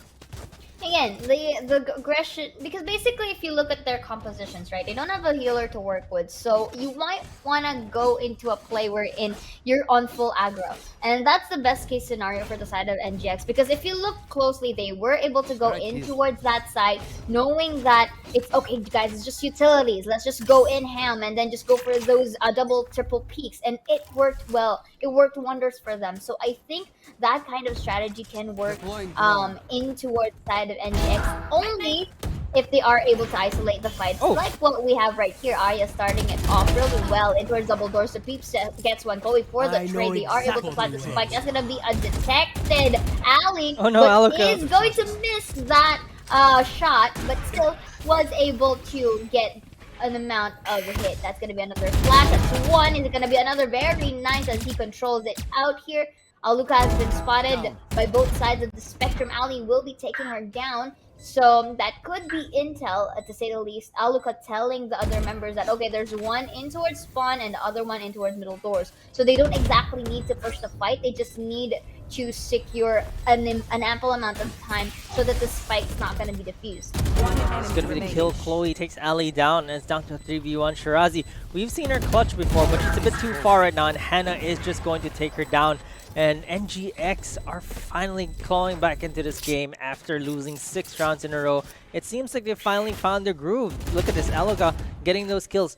Disciplined enough not to peek again. Really just bought so much time for her team. And on the side of TC Arise, they were just a bit too slow for this retake at this point. I think that even though they could get kills here, they wouldn't have enough time to defuse there.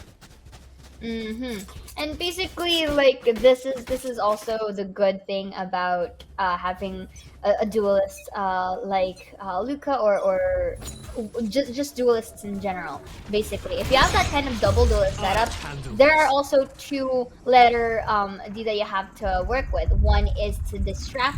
The second one is to diverse, and that's basically what they did. Japeeps, however, is able to shut down Aya in the process. Is this going to be enough to isolate the fights? No, Trix goes for the trade. Hannah is already going to plant the spike, uses the teleport in towards spawn. That's going to be a res, but Hannah will go for that shutdown. And let's see, they are already in for that post-plant position. And they're playing away from the spike right now, and Ali is going to find Chloe hiding behind her cyber cage. No protection for her, and the defuse is going to be started. Nigma Galaxy have to act fast. They trade 1 for 1, but there's no... the snake bite actually isn't affecting her. And how do they save this defuse? Basically, it's the smoke coming in from Shirazi, if I'm not mistaken. Look at this replay here. So we started off with Ali taking 1 down because of the smoke. Oh, actually, it wasn't Shirazi's smoke. It was that's Shirazi's, yeah. Trix's smoke, if I'm not mistaken. No, that's Shirazi's smoke. Oh, okay, that was Shirazi's smoke. So that smoke was really helpful in, denying that vision towards that spike in towards that site, because it wasn't really planted exactly in towards the right side of the pyramid, because that's like your default plant, right? So it just worked well in the hands of Arise. This is going to be an early Hunter's Fury. We'll be hitting Japeeps, and that's going to be a takedown from Hannah as well. So at least that's -1. They can still have the option of rotating, maybe after getting some sounds. But Trix here for the flank was able to get Alexi. Let's see if they were able to spot out. No! We do see Shirazi taking down 1 Chloe for the trade, but still it's a 4 versus 2 fight. Ali still wins the aim duel. Yeah, and Shirazi makes it even. It's now down to a 2v2. And Ali is going to take Hannah out as well. It's all down to Chloe right now.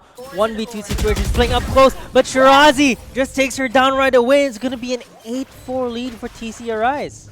I apologize for the oohs and the ahs, but Shirazi is popping off here with every amount of angles that she peek, or every angle.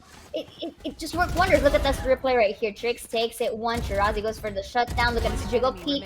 Beautifully done by Ali. And Shirazi to end it with the 3K. And just take note, Chloe's gun was out. So I don't think that we expected Shirazi to be a bit too near in towards that boxes. So that alone, taking her off guard there, is also one of the crucial things that happened earlier.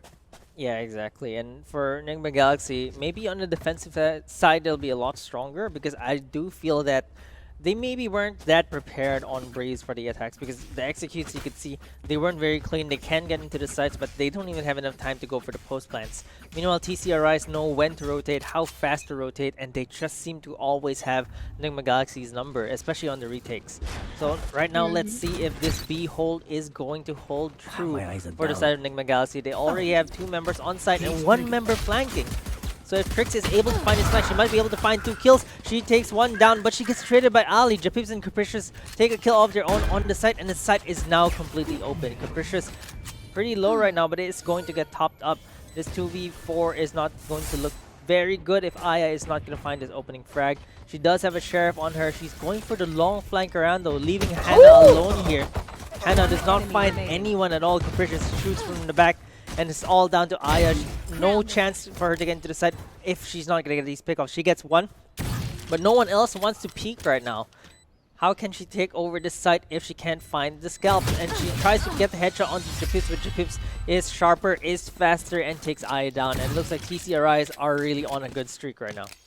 Definitely. Let's look at the replay here, shall we? We do see that beautiful fight coming in from Japips and Capricious taking their respective kill. Capricious as well being very moving, ever moving all towards the map. Aya goes for that shutdown, but still it got the job done. It made the other members just, you know, secure that win. And if to answer your question, to answer that thought earlier, they're not peeking because basically they have a post-plan situation. They don't need to fight it out. They just need to buy some time. And that's just what basically Arise did earlier. So here, this is a very different strategy in terms of attacker side for the side of Arise and NGX, because look, they are utilizing mid control. So this is one of the things that differ NGX and Arise in the process. So Recombo's going to detect Aya here. Marshall dash going to miss, however, but is it going to be ahead? That's enough to leave it to half health, but Shirazi still ends that fight. Shirazi as well with the 2K. Ali as well with the kills of her own, going for the cleanup crew here, as Strix being the only member surviving.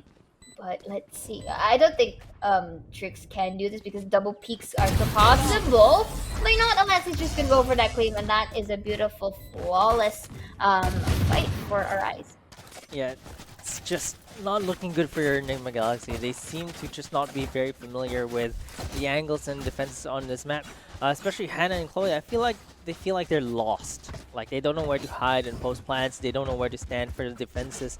It just feels like they're struggling. But on this next buy round, hopefully Nigma Galaxy can claw back into this game because they have the weaponry right now. They have the range.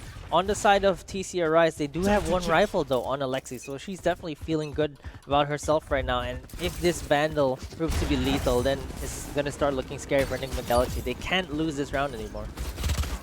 They cannot indeed. So again, they shouldn't really depend too much on utilities alone, but their aim duels as well. But look at this aggression from Capricious, really taking Chloe down from behind. And if you notice, Chloe was the one sometimes, you know, going in towards corners and taking them off guard, but this time it's being used against her. And it's really making wonders for the side of Arise. 4-10 on our score line now. Key, what do you think is going to happen here? Yeah, they really just don't know where to look. You can see Chloe and Hannah keep getting caught from behind here. They're just holding one angle, but they're playing too fast right now outside of TC Arise. And Japips is just going to clean things up. It's going to be the 11th point for TC Arise.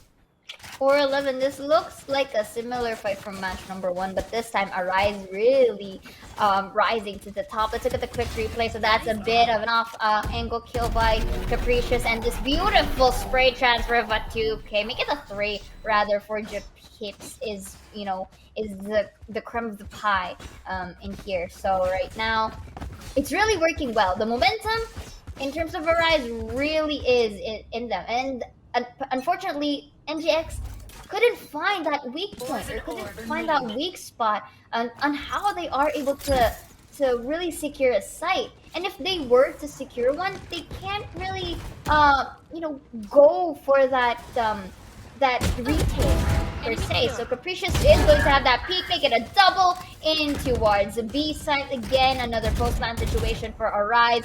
Retake for NGX here. Key at this point, what do you think is gonna happen? That's gonna be a 3K. Is it gonna be the fourth one? No, as Ali denies that potential ace, but still looking at this, hunting it down, uses the Sheriff, jiggle pigs, but Chloe goes for the shutdown with the Sheriff. Right clicks with the classic. Is it gonna be enough? No, look at the flank once again. Chloe is being taken down from the behind. Yeah, and TCRI is just looking too strong right now. This is definitely their map pick. This is their comfort map, and I think that honestly, moving forward, maybe teams should think about betting Breeze against TCRI because they look so good on it. Like, they didn't look that competitive against Nigma Galaxy on Icebox, but they still made it 6-13. But right now, it looks like we're running to a potential 4-13 here. In fact, TC Arise looked more dominant on Breeze than Nigma Galaxy did on Icebox. And it's just, you know, again, I'm going to like quote unquote this towards our fellow caster right here. It's like super califragilistic capricious, as he mentioned, as he's also been popping up. But right now, again, in towards the attacker side, we do see aggression, and Capricious is just all around the map, creating a lot of space, as well as Alexi with their utilities at play. We looked at these heads that they've been getting for the past few rounds. But Alexi for the 3K, is this the potential ace? Trix goes for the shutdown, but Capricious is gonna clean it up. And ladies and gents, we're going to game number 3 as TC Arise gets this game number 2. Yeah, that's gonna be GG. TC Arise just looked unstoppable on Breeze, and it looks like Nigma Galaxy just weren't prepared for this map, which is very uncharacteristic, I believe. I really thought the Euro pick was going to be something special, but it really didn't pan out for them. And hence the reason why we don't really see a Yoru pick in towards Breeze. And unfortunately, I did mention this earlier. If this Yoru pops off, could be Enigma Galaxy game, but unfortunately it didn't. So we're gonna go with game number 3, which we will be seeing when we come back after a short break. Hi guys, and welcome back to the Valorant Champions Tour Game Changers Southeast Asian Series FSL Elite Analyst Desk. And we have a series on our hands with Nigma Galaxy taking that map number 1 on Icebox, TC Arise coming back strong on Breeze. And here to talk me through that last map, we have once again got Donut as well as a Jaeger on the panel. Guys, break it down for me. Well, I don't want to say I told you so, but TC Arise did take the map of Breeze with a Breeze. So I really enjoyed looking at all of the players really popping off, especially to Japeeps being the battle sage and Breeze. I mean, all of her positions, she used the wall perfectly. She defended her sites very well, especially them starting out on the defense first. They really got on a roll there, taking that 8-4 scoreline.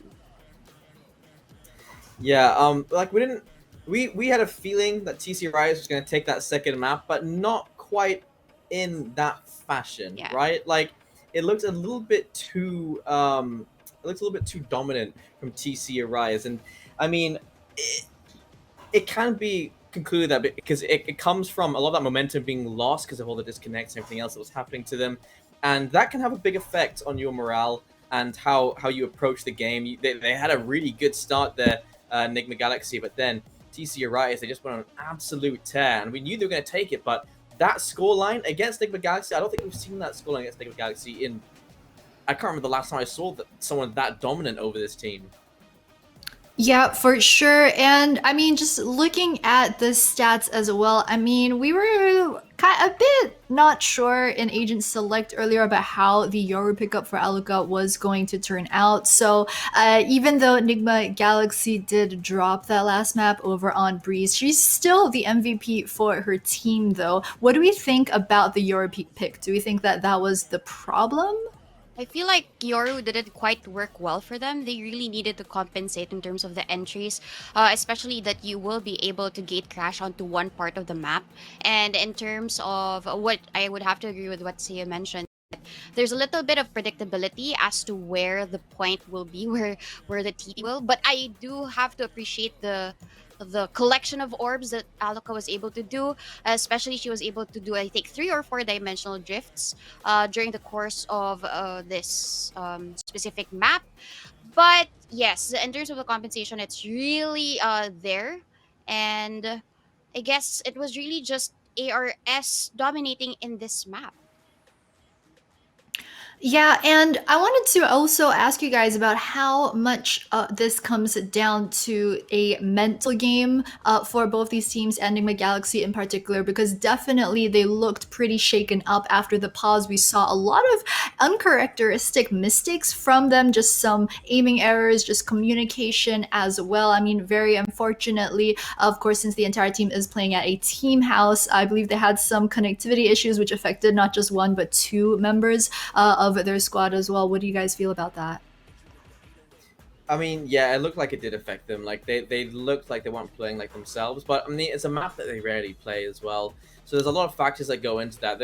I mean, they're playing on the enemy team's best map basically, They're playing against all these issues, and especially when you get a good start like that, and then you see all these problems happening, it can really get into your head. And they've had a long time to train their mental game to adjust to be able to react properly to these things. But I mean, they're only human, right? So they can't just be consistent with all these problems like stacking up against them. Yeah, in the map of Icebox, though, it was really NGX winning the Thrifty rounds. And once they did get back on track, it was really an uphill battle from there. But for ARS, for the map of Breeze, they got to Secret Lab flawlesses against NGX. So that was really quite surprising. And as we mentioned earlier, um, they're really up for a surprise and we're up for a treat in terms of them winning that map. Yep, and going into map number 3 over on Split, I know we heard from Key earlier, and he mentioned about how he thinks that if it comes down to Split, he thinks that this one should go in favor of Nigma Galaxy just because they should be able to win mechanically. But now, given the fact that, you know, there are those technical issues that the team is facing, what are we thinking right now? Honestly, I'm still leaning towards Nigma Galaxy, but I wouldn't be surprised because that, like, you've just gone down a map, and that's a big score lead. Nigma Galaxy, they looked really good on Icebox, and now, you know, heading into Split, they might have a little bit of a chip on their shoulders, but I'm still leaning towards them just because they should be able to bounce back, right? They've got a small gap in between these games to reposition themselves and to correct their thinking. From what I understand, though, we do have another tech issue for one of those players, and I mean that's completely out of our control. So really, they're going into this game already facing another problem, and that really could affect their game. It would be it'd be pretty heavy on their mental state, I reckon. Yeah, Donut, what about you? I know before the series started, you were rooting for the Arise girls to take this 2-1. I gotta ask though, has that prediction changed in any way? Well, I'm leaning towards really TC Rise for map number 2, but Split, we've seen NGX play this out, especially Aloka on that raise and assisted by Aya as that jet. Or sometimes they do mix it up a little bit. Sometimes one of the two will become the battle sage for their team. I'm really seeing Split as NGX's map. So as long as they do get that mental reset, since they did lose the second map. All right, so for predictions for this series, now that we're on to map 3, the only thing we know for sure is that it's definitely going to be a 2-1. We're just not sure which way it's going to go. Jace, what about you? Well, yeah, I mean, so because I'm trying to think of the scenario in which TC Arise do win, and that is if they keep making the same mistakes that we're seeing on Breeze, right? We're seeing a lot of problems with people not watching their flanks, the lack of map control coming in from Nigma Galaxy, and actually that is something that I've noticed on a lot of maps. You see them play on Ascent, you see them play on Vine. They seem to stack towards one position, don't have too many players watching those flanks, and they all push it together because they don't teams to push against them because they know how mechanically gifted they are. So it looks like TC Rise have taken that into consideration. We see them pushing quite a lot, and they're catching off. Even Cypher was unable to find the skills to watch those flanks, and that's a big problem that's coming in. And so if we see TC Rise take a lot of that map control and cut off a lot of those rotations, there is definitely a world here where TC Rise can take a win streak away from Nigma Galaxy. They get no momentum whatsoever for themselves. Suddenly, you find that you're looking at a map that's heavily TC Rise sided. All right, I'm mm-hmm. Yes, sorry. Go on. What Jace said earlier about them being surprised against TC Rise, really flanking them and catching them off guard, because it's not usual that teams would be able to do so in previous matches, as we've seen in FSL Opens, right? But this time, I think they've seen a counterpart, those that have a similar play style, just like in terms of the leadership, we all know that Trix is the one really leading the team in terms of the strategies. She is a coach for the male counterpart of NGX, but we also have Japeeps in the picture as the co-IGL, and her leading the charge in terms of her being the sage, supporting them in every moment in especially in the map of Breeze, we saw her pop off. She's the battle sage now for TC Arise, and as well as Alexi gaining that control as an initiator with all of her guiding lights. Um, it and of course, Capricious following up in terms of the entry during the attack. So all of those skills that they are able to get during the entries, NGX aren't able to respond well in terms of the retakes when they were defending in Breeze. So I could really see that maybe it can go on a little bit of an overtime, especially the TC Race will have a fight in them. All right, I'm hearing a lot of words, but not really a team name, especially from you, Jace. I know Donut. She's been TC Arise straight from the start. Jace, what about you? 2-1, who's gonna win? I'm still vying on Nigma Galaxy taking this. Like they should have had enough time, and even with the problems, Trick should be getting ahead on straight. I mean, she always seems to bounce back when it comes to those situations. She's had teammates before that have been quitters, and she's immediately gotten rid of them. These girls that are currently on that team, they are absolutely not quitters. They want to win every single map they jump into. A couple of problems plague their second map. That should not be affecting them so much going to the third map, which is a map that they can do well on. So I'm going to say Nigma Galaxy are going to get the 2-1 here, and that overtime does definitely sound possible, especially with these problems. But if they can just get a grip on those flanks and do a good agent pick as well, Yoru there's a reason why it's such a low pick rate. It's because he's just not viable yet. He needs a rework. With there's a reason that Chamber's coming in. It's because his teleport works and it's supposed to work, and Yoru is just not as viable as he should be yet. So there's some changes that need to be fixed for him, and that's not their fault. They tried for something, maybe a couple more opportunities at map control and flanks available to them, but just not really gonna work. You got no information as to where your teleport has gone and who's watching it. So yeah, no Euro picks here on Split, obviously. We should have much better agent picks from both sides, but that should mean that Nigma Galaxy don't have that disadvantage anymore either. Yeah, and talking about the overtime on Split as well, I think Split's just always one of those maps where once you start going into overtime, it can just suddenly be like 4 to 6 rounds of overtime just because you have to play one attacker-sided and then one defender-sided as well. So a lot of the times we see the teams, just once they get on that D side, they win that one. Once they have to swap over, they lose that one, and then that just goes on forever. So I would be excited. I would like to see an overtime between these two very well matched teams. But guys, it looks like we've got Agent Select finally ready for you all. And how do we feel about this? Oh, the Astra's already being locked in for Ivory. Ivory has returned. No more Hannah this week.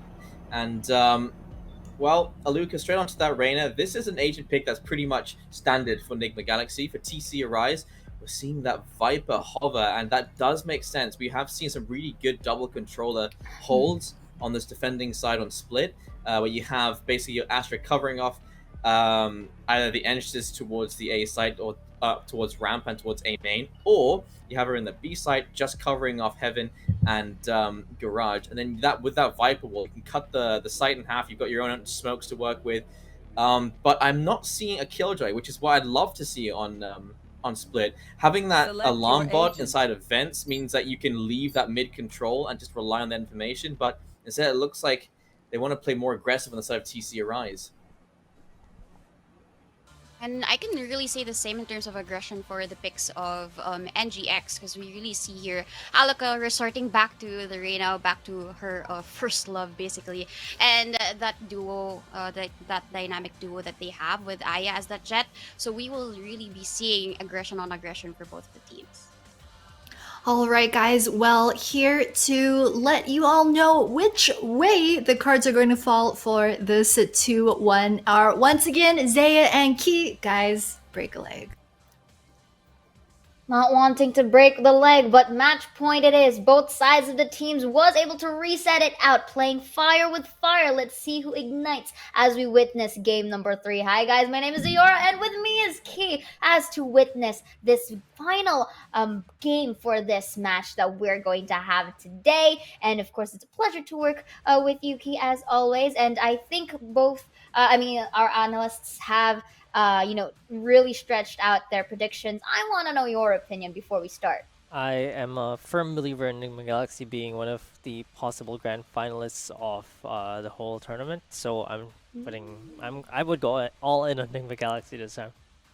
Very interesting thought that. I would agree with you, at least on the sentiments of Jaeger from earlier, because there were some amount of setbacks that we have witnessed during game number 2. If those were basically cross into towards the equation, they could be a huge threat in towards this split. But you have to take note, however, stats wise, we do see TCRIs really rising into the occasion. So we also have to take note of that. So at least for the panelist side, I will agree with them in terms of the overtime really being a possible light here. So I'm pretty sure it's going to be a close game for both sides of the teams. Aggression for aggression, as I quoted to our panelists out there. And here we are right now, Key. This is going to be the final match to decide which of them will proceed to the grand finals as we go on to the game here between these two formidable teams that we'll be having. So, Key, let's talk about real quick on how their agent lineups are. What do you think about it? I think it's actually pretty interesting that for the side of Nigma Galaxy, we are not seeing the Rays. And I think that's one of the things that Trix can play. But right now, it seems like they've reverted back to Aloka and Aya being the two duelists in the team. So I think it's okay. Reyna or Raze are both okay on split. In fact, sometimes you see Reyna plus Raze instead of the Jet. But it seems like both players, both Jet players on both sides, Aya and Capricious specifically, of course, do love the Jet, and they are on that Jet, and they have been very effective in that. I would say Capricious has been really strong on the side of TC Arise, but I would say that the real MVP for TC Arise for both maps, for me, is Shirazi. She's been playing so well on the controller. She played Viper the first 2 maps. Now she's on the Astra, and she's just been playing out of her mind. But as to say that we're actually going into this pistol round right now, it's going to be Nigma Galaxy starting on the defensive side, which is the considerably favored side for Split. It looks like it's going to be a lone killjoy on the A side with her trap. It's going to be open right now. This is going to be a free take for TC Arise. They're all funneling into the site. The spike is going to go down very soon as they make sure that no one is on the site. No one's on the side, and again, full retake for the side of our defenders here, which is basically NGX. So we've seen them time and time again, and here now both with double pieces here, but still they managed to get the job done. Onto the sides though, we see Alexi here still inflicting some amount of damage. Capricious will be taking care of her own, but it's a 3 versus 2 fight. And look at this jumping around the Rosie, not enough as Ivory takes that kill down, and this is going to be the first round for the side of NGX. This is quite the feat, or quite the tempo that we could have seen in towards our previous game, but right now they're gonna try their best to basically bounce back and turn the favors into their side. Yeah, they're definitely looking so much better in this round. That was a decisive retake for them. They knew what they were doing by letting them take the A side, and they knew how to retake it. They did it successfully so as well, only losing 3 members, but getting the win anyway. On split, the defending side is the more important side. You need to really string those rounds because on the attacking side, that's where most teams struggle. Attacking is difficult on split. And for TC Arise, they really need to have a better post plan there. That post plan wasn't very good, but it looks like NGX are going to employ a similar strategy, only 1A, letting them into the site, and then go for a retake. But there's going to be a flank this time around. And there's the Spectres being ever so deadly. 3 kills already. Triple kill for Chloe, and the last member alive, Capricious, only has a pistol. And that Ghost is not going to do much as Ivory takes her scalp, and it's going to be a secret lab flawless round for Nigma Galaxy.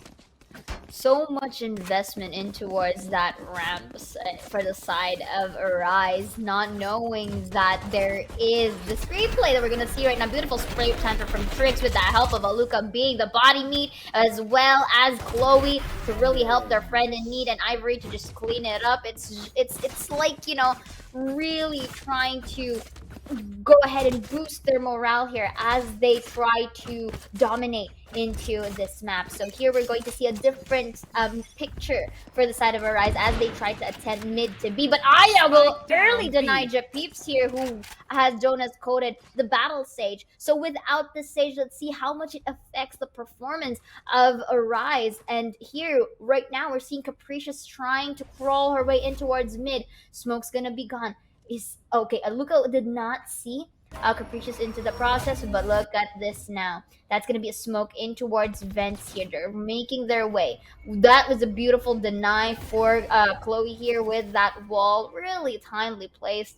And it's either they wait for this wall to break or a satchel coming in from Alexi to bait. Yeah, it looks like right now they're just waiting for it to crack. Chloe is still camping there. They should run if she's there. Sees the barrel, but oh, she actually gets a little bit of damage in, but does not get a kill. Aluka is going to take Shirazi down, but Capricious is going to take Chloe, and Ali is going to finish Aluka off in middle. They're going to not change directions. They're actually going to be Heaven instead. The spike is still all the way onto mid though, so this is quite odd because it's actually pretty even now. Aya misses the first shot, now funneling into the side. Ivory takes one down. And actually, Ali is only 19 HP remaining, and Aya is going to get that headshot. Capricious has to play his 1v2 right now. It's looking very difficult because she's about to get sandwiched. Trix is trying to look for her right now. Capricious is going to take one, but Trix is going to get the headshot, and that's the bonus round yet again with Trix, the last remaining member alive. We saw this on Icebox. It's the exact same situation over and over again. The bonus round for Nigma Galaxy. This is where they start running away with the game. Started to run away, but let's see if Arise has something to say about it. But look at this replay right here, beautifully done, but the sandwich has been done. PB&J here, a really good treat for NGX, but 3-0 on the clock. They're really, trying to make up from the things that have happened in towards our game number 2. And this is the good thing about it. They're undaunted. They don't let that loss get to them here. And you know this is just another game. Let's just win this. That's the most important thing. Yep. And I think that's the basically the mental fortitude that NGX has. But of course, not neglecting Arise just yet, because take note, they do have their chances of success in towards split, but that is going to be a pick. Gonna miss though, but still an opportunity for Aya to reposition. And that's an operator on Aya already. This is just round number 4, but because they won their bonus round, they're able to do this. And as the attackers get into the side, Trix actually gets a kill through the smoke, gets Ali as well, saves her teammate, and she still has a strong position here because no one is pushing her. There's someone under, but Japips gets taken down. And Trix is able to reload right now. 5v2. Alexi with a sick headshot with Shirazi as well, getting another kill of her own. But Trix is going to get a triple kill. And Shirazi with 20 HP remaining. What can she do with the Sheriff? Trix is feeling pretty greedy here. Wants to look for a kill. Does not find anyone yet. Slowly walking around. And I think she's going to peek this. She's going to try to find Shirazi. Shirazi tries to go for a shot. But Trix with a quadra kill. Immediately showing why she's the captain, why she's considered one of the best players in FSL Lead. Look at this kill through the smoke. Immediately senses, there's someone here. She shoots her out and immediately repositions herself to safety. Smooth like butter, Killjoy undercover. We see Trix here just being suave with that beautiful 4K that has been witnessed here towards this replay. And again, you mentioned it. It's one of the reasons why Trix is really known for a very known player here for their side. So NGX right now really asserting their dominance here that was denied from early back, but Capricious says otherwise as she wins that aim duel between Aluka. Yeah, getting that first kill is important because you really just want the numbers. And Capricious is going to get healed up as well by the Sage.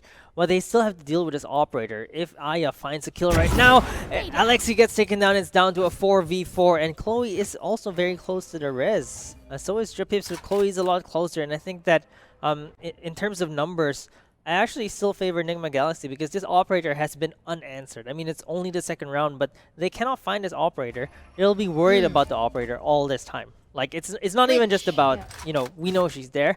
It's like, maybe she reposition. Where do I go? Sure. Where is the operator not present?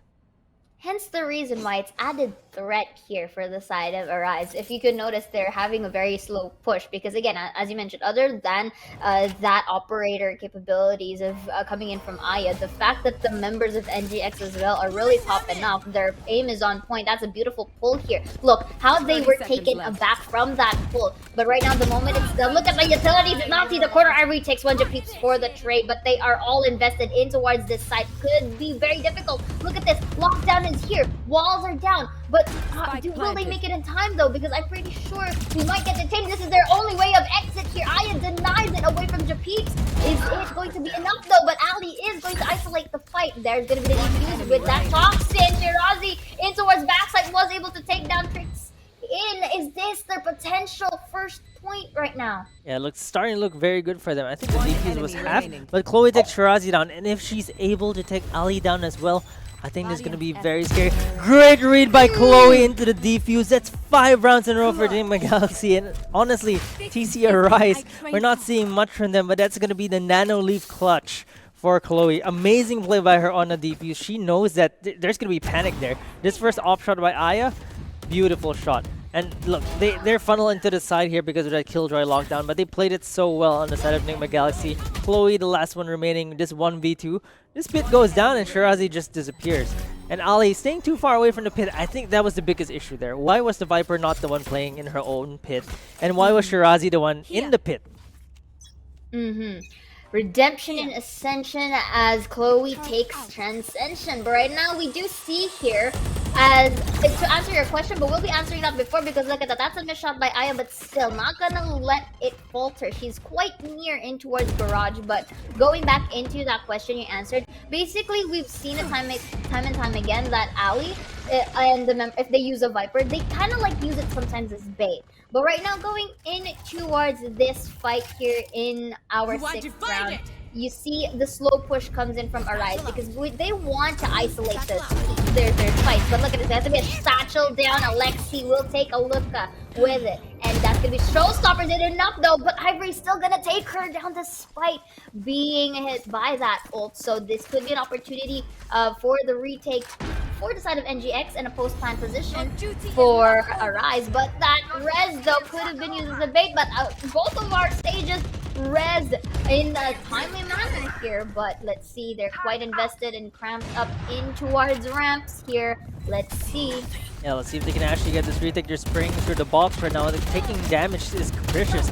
Shirazi gets taken down. Aya with the operator shot as well. Japips gets traded by Aluka, and it's now down to a 3v2. Looking very good for NGX right now, but Ali is going to try to save this round. 1v2 right now with Tricks with the headshot. 0-6 right now, and Nigma Galaxy Racer look like in a different league of their own right now against TC Arise.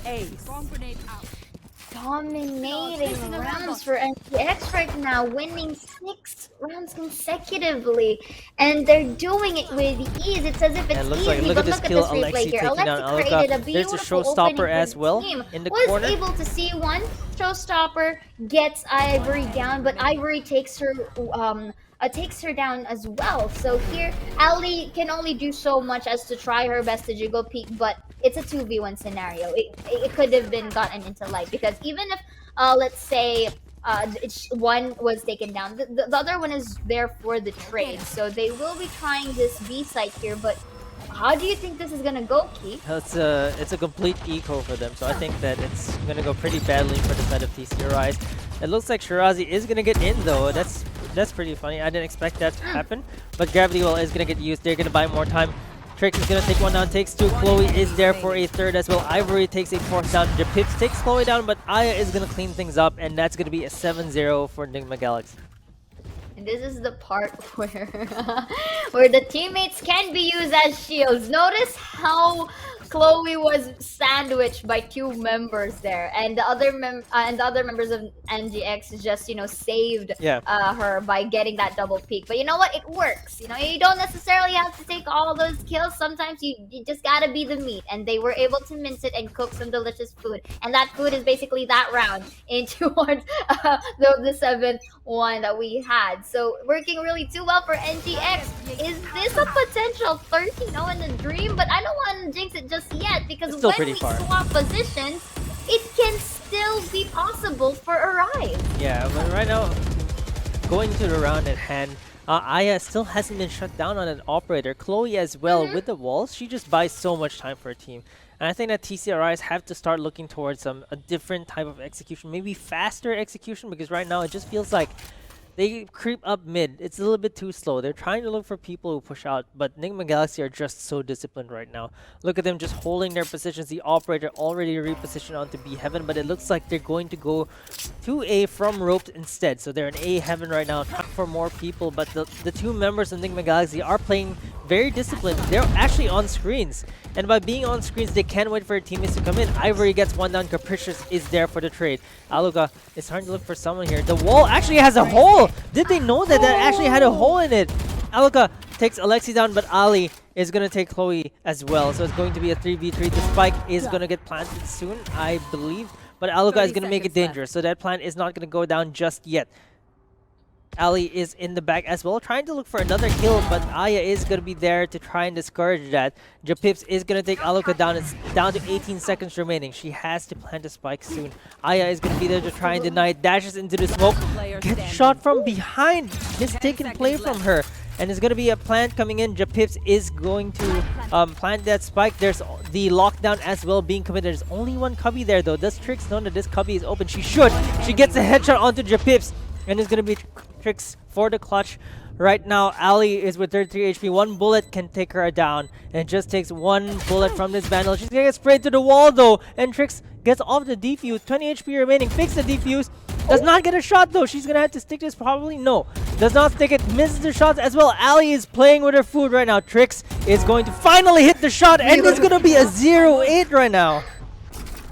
You know that nerve-wracking feeling that all these jiggle peaks, you thought Yes. it would work, but unfortunately you just got outplayed. Let's look at that replay. Aluka here was able to take advantage of that hole in the wall, and here we do see that Japeeps was able to go for the shutdown because of reflexes, but this is where that magic happens. Trick spots out Japeeps with the help of that lockdown. Look at this.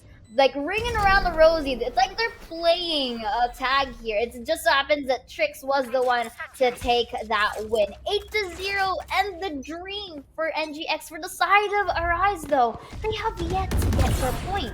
Yeah, what are they going to do here? Look, Capricious gets tagged down all the way to 20 at this point. She can still get a heal from her Sage, so Japips does throw the heal out at her, but they just can't find any map control at all. At B Heaven, they're trying to get against Chloe's wall. They're all up against the wall already, but can they take Chloe down? She takes a little bit of damage and starts to go away. The 3 members on TC Arise are trying to push Heaven, but look at Aluga. Aggressive movement forward. Uses the dismiss to get back to safety. Leers out as well. And Aya is going to take Shirazi down. Chloe with a kill onto Ali as well. There's another kill by Aya, and it's looking terrible for TC Arise. What is going on right now? Nigma Galaxy just have their number. Mailroom. Last member remaining. Chloe, why do you have your knife out? But Ivory is there for the refrag. And a 9-0 for Nigma Galaxy. This is looking to be a stomp. Snowball, even though there's no winter here. But then again, let's go back into the replay. We do see Aluka. This is the Aluka that we know and love with this Reina. And Aya and Chloe are creating a statement as saying, hey, it's not just you, we can have it too. But I think Capricious here just thought that Chloe was alone. So maybe that's why she just turned around every now and then with that knife. And unfortunately, you know, it just took advantage for the side of NGX. 9-0. Arise have yet to still get their point. Yeah, TC Arise, they're on an eco too, so it's not looking very good for them. There's the utilities coming out. They're still gonna try though. This wall in the middle is looking to prove to be difficult. Aluka is right behind the wall as well as Chloe on the mailroom. So it's gonna be difficult for them to get anything done. Ivory is actually moving far forward here, but Aya is there. So Ivory is just there for insurance. Aya actually gets the first kill onto Ali. And for TC Arise, they're running out of options. They don't even have the guns. What can they do at this point? Here. At this point, yeah, as you mentioned, they're being telegraphed. Every site that they try to take is being, you know, predicted by NGX. And look at this, really dominating as the patience game for the side of NGX is there. That's gonna be a laser here, but Capricious make it a double. It's gonna be a triple though. Let's see. Because right now this can still be a positive game. But Aya though, from the behind, shuts her down. Beautifully done. Just can only have so much to do with a frenzy, but Chloe cleans it up. Yeah, they actually did better in this round than the previous round, and they only had pistols here. That Blade Storm from Capricious is still pretty deadly. She's doing pretty well on her own, but the rest of her team, they're just not finding the answers here. 10-0 right now for Nigma Galaxy. Look at that, the first kill into the second kill as well. Capricious with the Blade Storm, and then here comes the enemy fight. The blades flying around, missing left and right, but Aya is going to be the one to win it. And it's going to be Dripips here with a headshot, but Chloe is there for the refrag. This is what Nigma Galaxy are doing so well on this defensive side. These trades, they're making sure that every single person that gets traded doesn't get traded for free. And there's And Aya that opening kill beautiful again. opening, yeah. See, we both said it at the same time because basically it just did wonders. Jipips for the res here, but it's not really gonna be. Well, actually, you know what? Never mind. It's gonna be equated to another kill by Aluka, but ooh, Empress denied as Shirazi takes the trade down. They still don't know one is above and beyond. Aya with that off kill misses the shot, but they know she's there. You will find you, and you will be killed by Capricious here, but Chloe with a 2K as well. 2-2 right now. The res is gonna be happening. Aluka in towards that ramps here. All the more taking that numbers advantage, but the spike is gonna be planted right now. And let's see, denying access from ABAC, but Capricious takes it down. Is it gonna be another? That's gonna be a 3K for her, but it's gonna be a shutdown as we see 18 HP remaining. What? And Trix with the wall bang gets it down. That was so beautiful. Like, what is that, Trix? What did you have for lunch? I want to get that. And we've seen this time and time again. Trix can go for the clutch. See, I kind of like combine Trix and clutch at the same time. I said you know? Cricks too at some point. Exactly. It's gonna be some cricks right here as Trix is gonna Yeah. not gonna get the shot. Finally, TCRIs get around on the board, but look at that.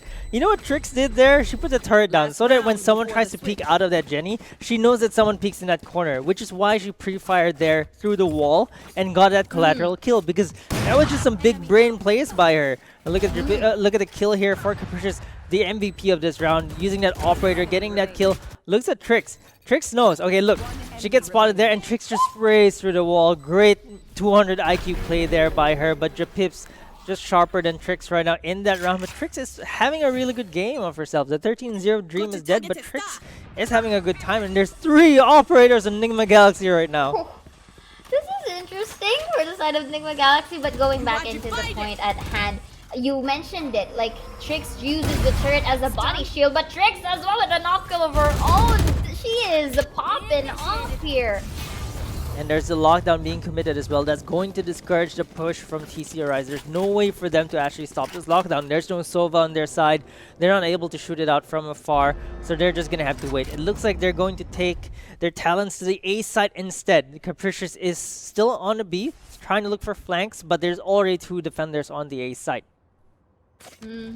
And I think that was a fake because they faked the us. fact that they faked the rotate here. They're slowly crawling down to B, but look at the members of NGX right here. They're still, in a split position, but still Trix is staying towards B, looking out at Heaven's side. I would like to see how it's gonna go for her because that is intel already that they're still here.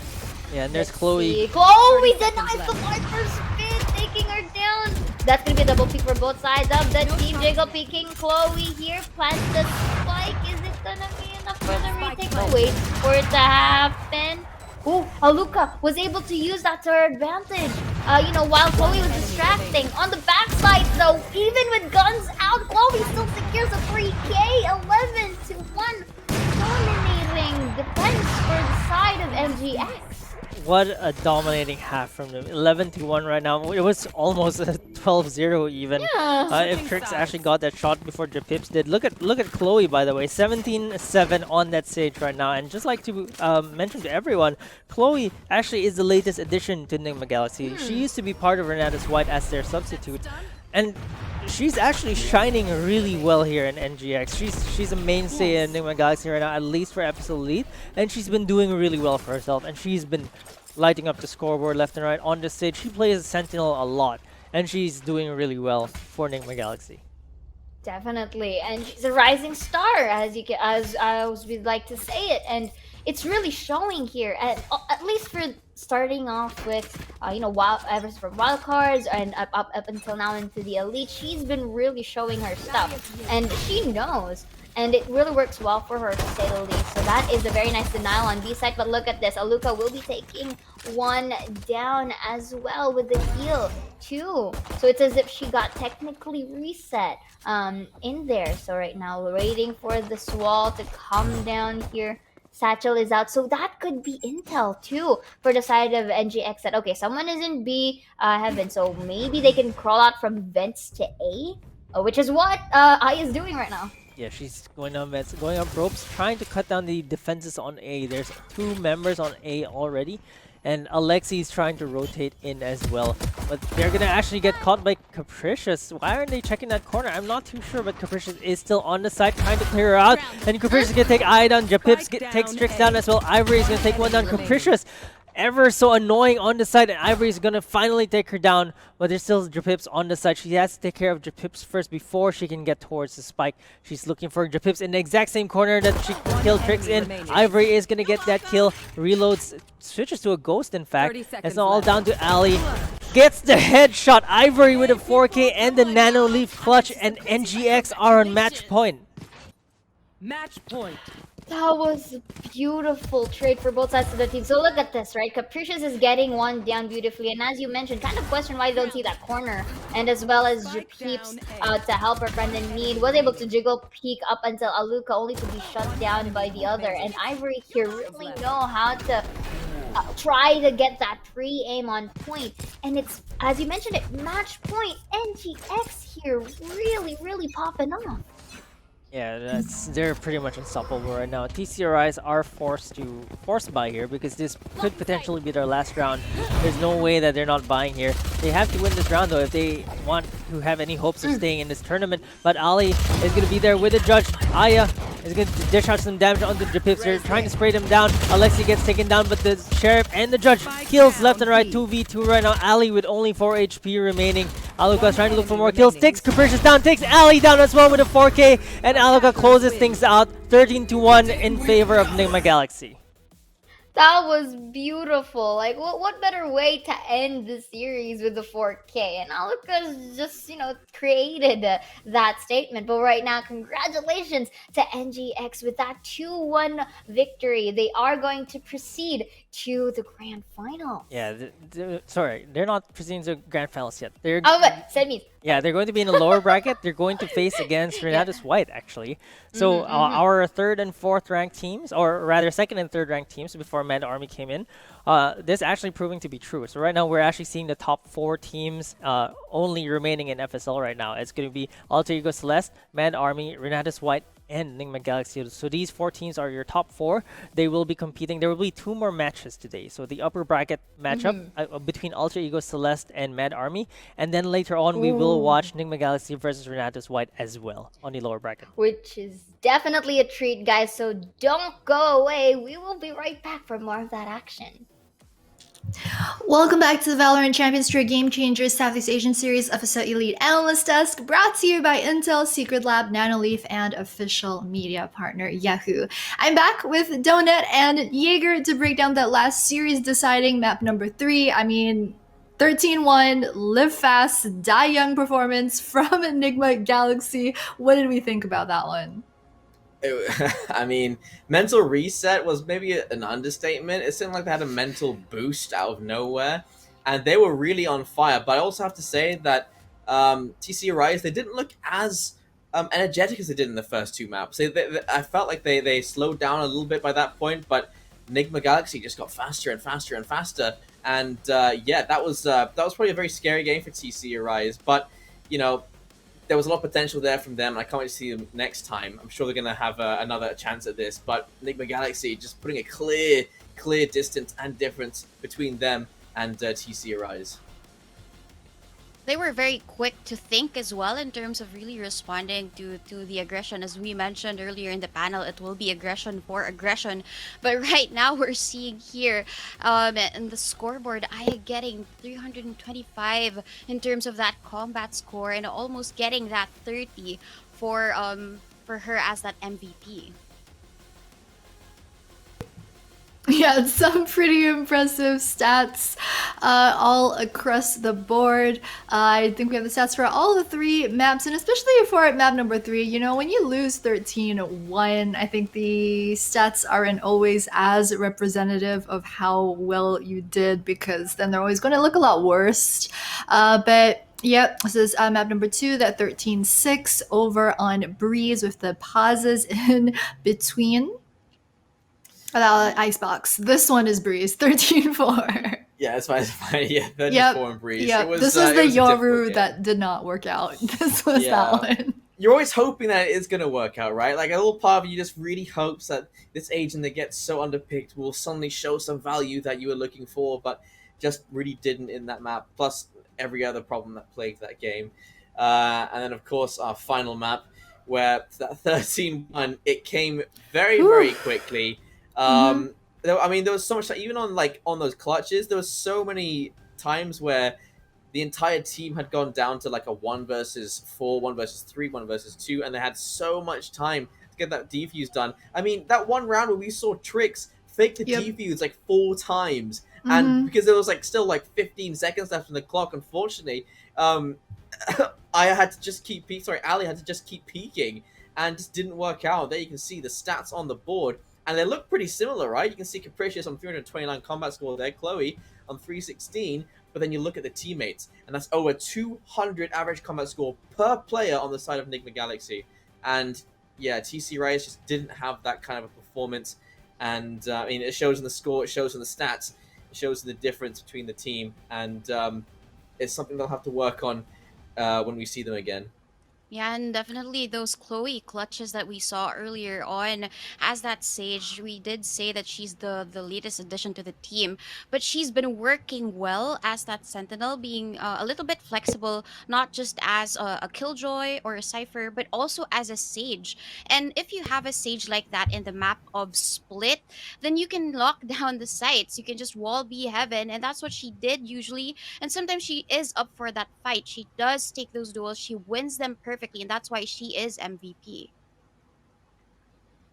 Yep, and just big brain play from Trix. I will never forget that round number 8 defuse, just absolute nerves of steel. I mean, we've been talking about this the entire pre-series panel about how, you know, these girls, Trix especially, they've been in the scene for so long. Their mental game is just so strong that in that type of clutch 1v1 situations, they just don't back down, and she knew exactly how to play that one. But of course, also commiserations to TC Arise. They fought so hard last week as well as today, but unfortunately will be leaving us for this year's FSL Elite. Meanwhile, Nigma Galaxy will join the other top 3 teams to make it into a nice round top 4 number. They've joined Mad Army, Celeste, Renatus White, and yep, they're going to round out the top 4 that will be playing for tomorrow's matches. But before we get into that, we have Hannah from Nigma Galaxy here for our post-match winner interview brought to you by Nanoleaf. Hi, Hannah. Hi guys, what's up? Hello. Hello. Hi. Hello. So, firstly, congrats on today's 2-1 win over at TC Arise. The team came out so strong on map number 3 on Split. You started off 10-0. Can you tell us what the team was thinking during that point in time, like when y'all were on a roll, how confident the team was? I honestly don't know what they were thinking because I wasn't in their voice chat, but I think they were just like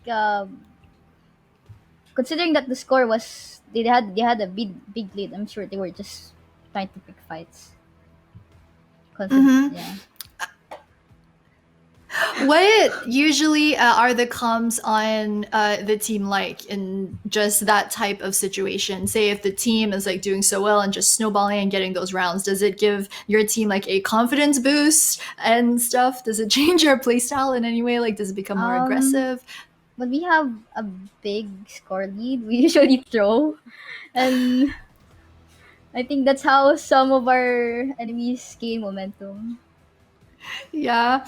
I wanted to ask you as well about map number 2 over on Breeze, because we saw a lot of the tech pauses as well. And we've also heard that like the team plays in a gaming house. So if there's any sort of like internet disruption, it affects multiple members. So I wanted to ask just how much the team were affected by this in terms of their mental game, because after the pause, when we came back, it just felt like the players were making some very uncharacteristic mistakes here and there that we don't usually see. So can you talk to us about that? Map 2 was just so bad because we were just getting disconnected for like uh okay, wait, can you rephrase the question? I'm so nervous Yeah. right now. I'm so sorry. No, no, no, no, no. Don't. You're doing great. I just wanted to ask you about like how the team just managed to come back after the pause, or like because we saw you girls make a couple of mistakes here and there after that. So was it because like maybe your mentality was affected by the pause? I think TCRIs just played that game very well. Like the sky flashes were so on point. Like every time I enter the site, I just die. And whenever I try to help B site from Nest, I just get flashed, so I can't do really anything. Mm-hmm. Do you have any plans for Fracture for tomorrow? Fracture. I think if fracture is gonna be an automatic ban. Yeah, I mean, we saw it last week, so we're kind of hopeful we might see it again for tomorrow, but we'll see. My last question is that this time around for FSL Elite, the teams in the top four are all very close. They seem very evenly matched. Tomorrow, you'll face off against Renata's White. How do you think that's going to go? I think it's gonna be a spicy game as always because RDS is a very good team. Yeah, is the team confident? Do you think you'll win? Yes, Koi is a very good addition, so I think we'll win. Nice. I like the confidence coming out from you, Hannah. It's been a pleasure talking to you. Thank you so much for the interview. Of course, once again, big congratulations to Nigma Galaxy for making it into the top 4 of the VCT Game Changers Southeast Asia FSL Elite. Here to bring you guys into the next series for today are Illustrato, Jaeger, as well as Quack. Gentlemen, take it away.